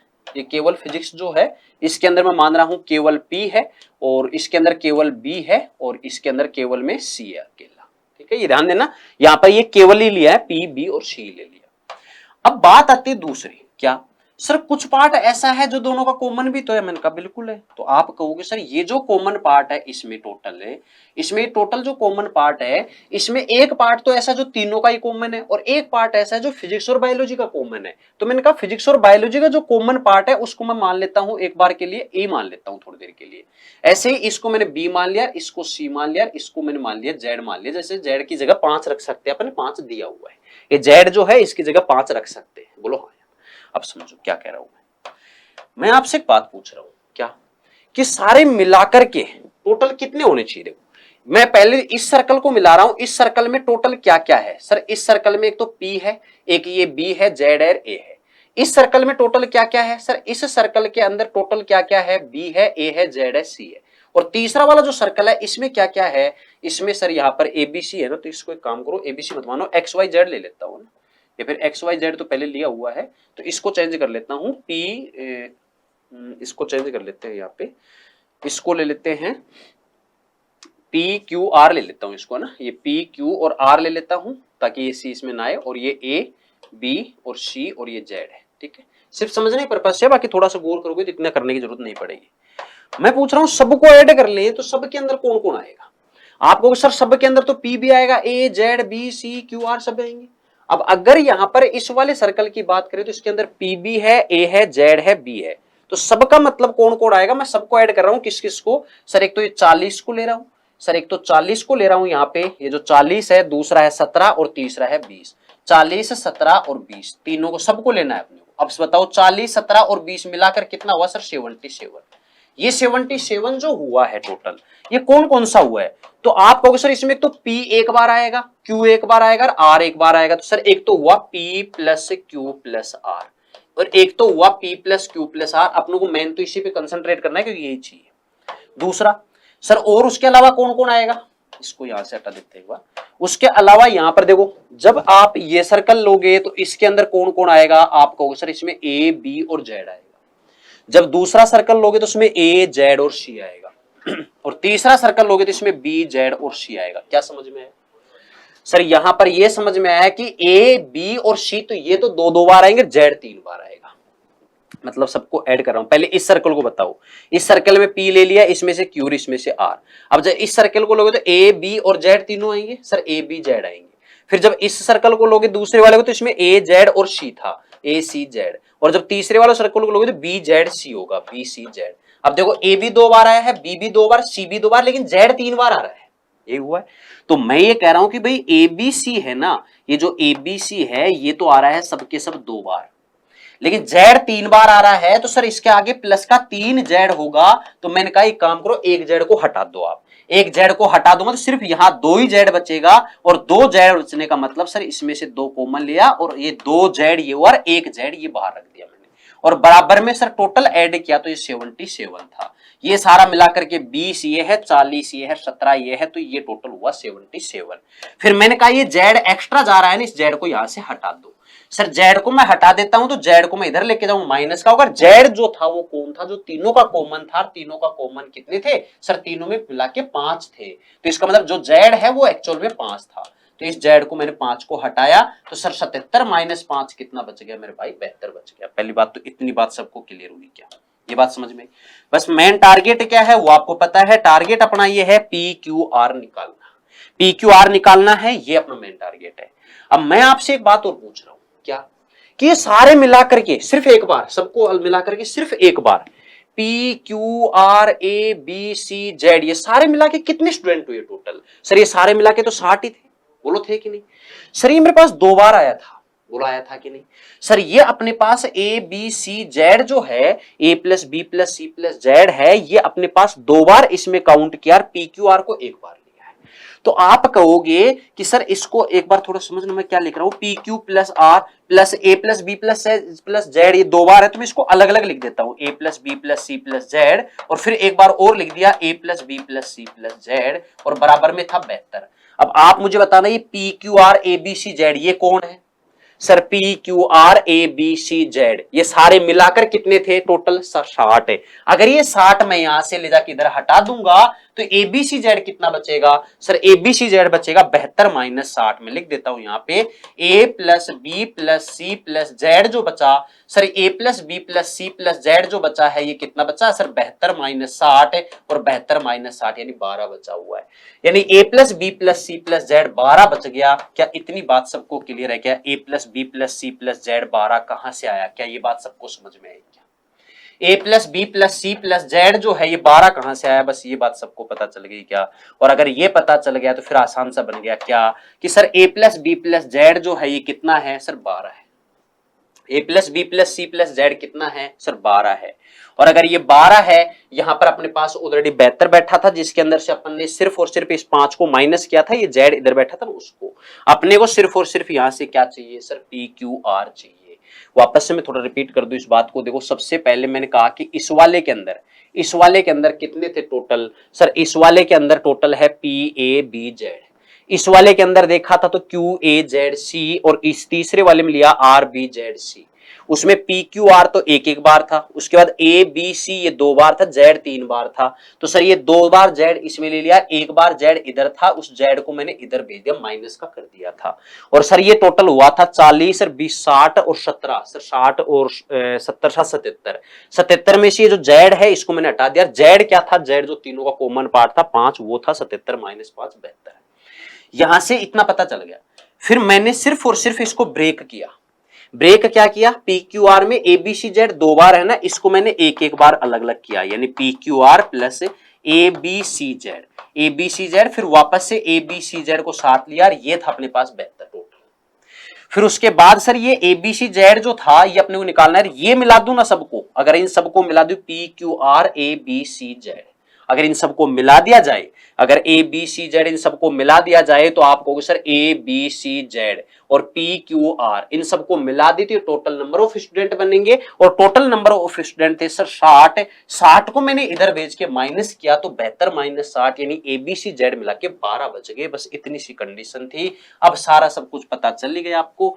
आपको पी क्यू आर टारगेट है। अब आप ये बता सकते हो यहां से, सर ये बता सकते हो ए बी सी जेड 12 है तो ये 12 गुना 2 टोटल मिलाकर कितने हुए? सर 24 हुए। बोलो हाँ यार, टोटल सारे 72 थे, 72 में से ये 24 है तो फिर पी क्यू आर कितने बच गए? सर 24, टोटल 72 थे, 72 में से 24 हटा दो तो ये कितने बच गए? सर 24 दूनी 48, 24 थे 72 यानी 48 बच गए। इसका मतलब ओनली फिजिक्स से, ओनली बायोलॉजी और ओनली केमिस्ट्री में पी क्यू आर थे और वो 48 स्टूडेंट हैं। इसकी प्रोबेबिलिटी चाहिए अपने को, प्रायिकता चाहिए, तो बताइए 48 जो स्टूडेंट है कितने में से है? टोटल 60 में से है, तो सर प्रोबेबिलिटी कितनी होगी? सर 12 से काट दो 4/5, 4/5 का मतलब 0.8 पॉइंट में चाहिए ना, तो 0.8 है। सर इसकी जो प्रोबेबिलिटी होगी वो 0.8 हो जाएगी। ये आपसे क्वेश्चन पूछ रहा था, बता दो भी बात समझ में है क्या? क्लियर हुआ सबको? बस ये थोड़ा क्वेश्चन समझने का इसलिए था क्योंकि इसमें वेन डायग्राम भी काम में लेना है और दूसरा प्रोबेबिलिटी। प्रोबेबिलिटी तो कोई मुश्किल चीज नहीं थी, बस ये पता करना कि सर यहां से यहां तक कितना था, और ये जिसने पता कर लिया, ये सिर्फ ए बी सी जेड जो है ना, ये सिर्फ समझाने पर्पज से मैंने यहां लिख रहा हूं। बाकी अगर आप थोड़ा सा थॉट के आधार पे सोच सकते हो, यानी माइंड में लगा सकते हो दिमाग, तो फिर माइंड में ही सोचो कि सर पी क्यू आर, देखो रफली सोचता हूं एक बार, sir P Q R A B C Z तीनों को लेते हैं, तीनों मिला के 77 हुए। सर तीनों मिला के 77 में कौन कौन शामिल हुआ? सर एक तो पी क्यू आर है, ठीक है, उसके अलावा सर ए बी 2 बार, ए बी सी 2 बार आएगा, जेड 3 बार आएगा। सर जेड को एक बार इसमें से हटा दो, एक बार जेड हटा दूंगा, जेड कौन है, तीनों का कॉमन जो 5 था, तो 77 - 5 72। अब बचा कौन कौन इसमें, पी क्यू आर बच गया सर, ये 2 बार है जो अंदर वाला ये पार्ट है, ये जो पार्ट है ना ए बी सी वाला, ये सिर्फ ये वाला पार्ट, ये 2 बार आया है। और जेड को भी उसमें शामिल कर चुका हूं क्योंकि 3 बार आया था, एक बार हटा दिया, 2 बार और बच गया। तो ये जो अंदर वाला ये पार्ट है और ये पूरा इधर वाला ये पार्ट 2 बार आ चुका है। जब उसमें से एक बार अलग कर लेता हूं, अगर इसमें से एक बार ये पार्ट लेता हूं, पी क्यू आर लेता हूं, तो टोटल 60 हुए, और 72 में से मैंने 60 हटा दिया तो 12 स्टूडेंट बच गए। अब ये 12 जो बचे हैं, ये कौन से बचे हैं सर, ये बचे हैं ए बी सी जेड, यानी जो दोनों का कॉमन पार्ट है ना, ये तीनों का, ये पूरा कॉमन ये और ये वाला, ये मिला के 12 है। इसका डबल करोगे सर, ये 24 हुआ, ये 24 सर टोटल मिला के 72 थे, 72 में से 24 हटाया तो अपना टारगेट तो पीक्यूआर निकालने का था जो 48 बना, 48/60 प्रोबेबिलिटी कितनी बन जाएगी, 0.8 बन जाएगी। यही पूछा था, ये क्वेश्चन था जो प्रोबेबिलिटी का अच्छा क्वेश्चन था। बाकी पेपर बिल्कुल आसान सा था, बिल्कुल नॉर्मल सा था, मतलब एक मान लीजिए बस ये था जो क्वेश्चन थोड़ा अच्छा था, समझने वाला था। क्लियर हुआ सबको? नेक्स्ट है जो भी इसमें मीडियन पूछ रहा है। सबसे पहले तो ये देखो टर्म्स कितनी है, 1 2 और 2 4, 2 6 2 8 1 9। सर अगर 9 टर्म्स है ना, तो पहले तो ये देखो कि 9 में 2 का भाग जाता है, सर नहीं जाता। तो 9 में 2 का भाग नहीं जाता, नंबर ऑफ टर्म्स यहाँ पर ओड है, तो सर 9 में 2 का भाग नहीं जाता, तो 1 जोड़ के 2 का भाग दे दो, और 9 में 1 जोड़ के 2 का भाग दे दो, यानी कि आप कहोगे सर नंबर ऑफ टर्म्स अगर ओड होती है तो मीडियन होती है n+1/2 टर्म।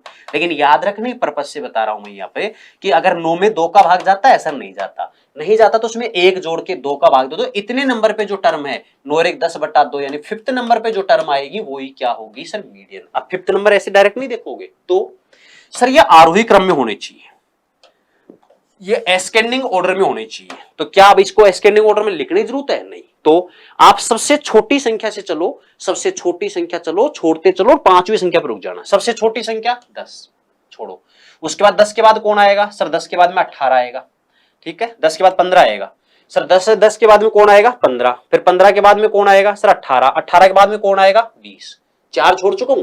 अब 20 के जस्ट बाद कौन आएगा, 20 के जस्ट बाद में सर 21 आएगा, यानी 5वें नंबर पे 21 आएगा, और 5वें नंबर पे 21 है, तो यही अपनी क्या होगी सर, माध्यिका होगी। यही पूछा था, बताओ ये बात समझ में आई क्या? क्लियर हुआ सबको? नेक्स्ट है जो इनकी माध्यिका बतानी है आपको, मीडियन बतानी है, टोटल नंबर ऑफ टर्म्स बताओ, 1 2 3 4 5 6 7 8। अगर टोटल नंबर ऑफ टर्म्स 8 है, अब आप बताना 8 में 2 का भाग जाता है, सर बिल्कुल जाता है। 8 में 2 का भाग जाता है, बिल्कुल जाता है। कितनी बार जाता है सर, 4 बार। 8 में 2 का भाग जाता है, बिल्कुल जाता है। कितनी बार, 4 बार। तो एक तो 4th टर्म लेनी है, और एक जस्ट उसके आगे वाले टर्म लेकर के और दोनों को जोड़ के 2 का भाग दे दो। फॉर्मूला ये कहता है कि नंबर ऑफ टर्म्स अगर इवन होती है तो एक तो n/2 और n/2 + 1 हुआ पद, यानी ये दोनों पद लो और इन दोनों को जोड़ के फिर 2 का भाग दो। मैं डायरेक्ट याद रखने पर्पज से बस ये कह रहा हूं कि अगर यहां पर 8 है, 8 में 2 का भाग जाता है, बिल्कुल जाता है। अगर भाग जाता है तो अगला टर्म लेना है, नहीं जाता तो एक जोड़ के 2 का भाग दे दो। और अगर भाग जा रहा है, 9 में 8 में 2 का भाग दिया 4 बार, 4 के आगे वाले टर्म 5वीं है, तो 4 और 5वीं टर्म में जोड़ के 2 का भाग दे दो। अब बताओ सर 4th टर्म कौन सी इसमें, इसमें 4th टर्म वही अपने आरोही क्रम में लेंगे। पहले आरोही यानी एस्केंडिंग ऑर्डर। सबसे छोटी संख्या बताओ इसमें, सबसे छोटी कौन सी है, हटाते चलो बस 4th और 5th पे रुक जाना। सबसे छोटी यहां पर 13.5 है, 12.3, सबसे छोटी 12.3 छोड़ दो, फिर 13.5 है छोड़ दो सर, 12 और 13, उसके बाद है 129, ये तो बड़ी चली जाएगी, 114 है, उसके बाद में सर 114 है, बिल्कुल है। फिर उसके बाद कौन सी आएगी सर, 114 के बाद में 116 आएगी। तो अपने 4th टर्म लेनी है, तो 4th टर्म कितनी है सर, 4th टर्म है 116.6।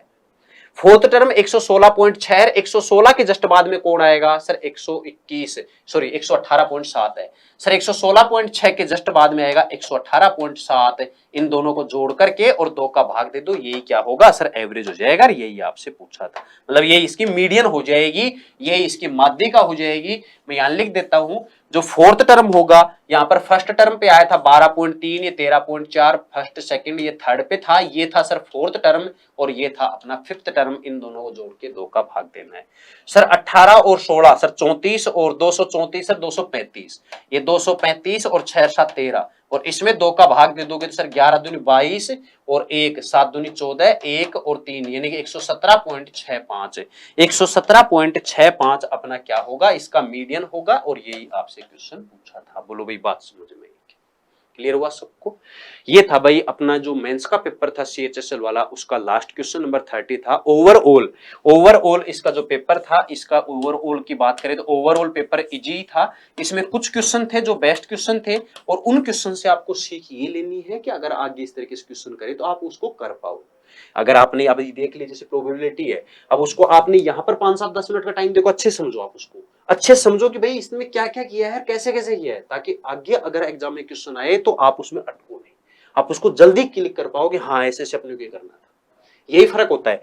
ये क्वेश्चन जैसे अभी प्रोबेबिलिटी का है, ये एसएससी में तो पहली बार ही पूछ रहा है इस तरीके का।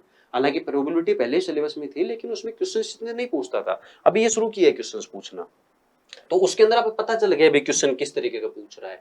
और जैसे प्रोबेबिलिटी के अंदर इस तरीके की भाई वेन डायग्राम के आधार पे बना सकता है, तो उसके अंदर बस सिर्फ और सिर्फ कैलकुलेशन वाली जो बात थी भाई ऐसे ऐसे अपन करे तो इसमें ये हटा सकते थे, ये बच जाएगा, ये अपने को चाहिए, ये चीज अपने को सीखनी है। जैसे क्यूब था, क्यूब ने कैसे काटा हुआ है, तो उसको इमेजिनेशन करना कि भाई इमेजिन करो उसको। तो इन एक दो क्वेश्चंस को आप टाइम देके थोड़ा समझो, और फिर आप उससे सीख ये लो कि आगे एग्जाम में आए तो अपन पूरा कवर कर पाओ, आप जल्दी से कर पाओ मतलब उसको। ठीक है, तो ये था अपना लास्ट क्वेश्चन नंबर 30। ठीक है भाई, थैंक यू।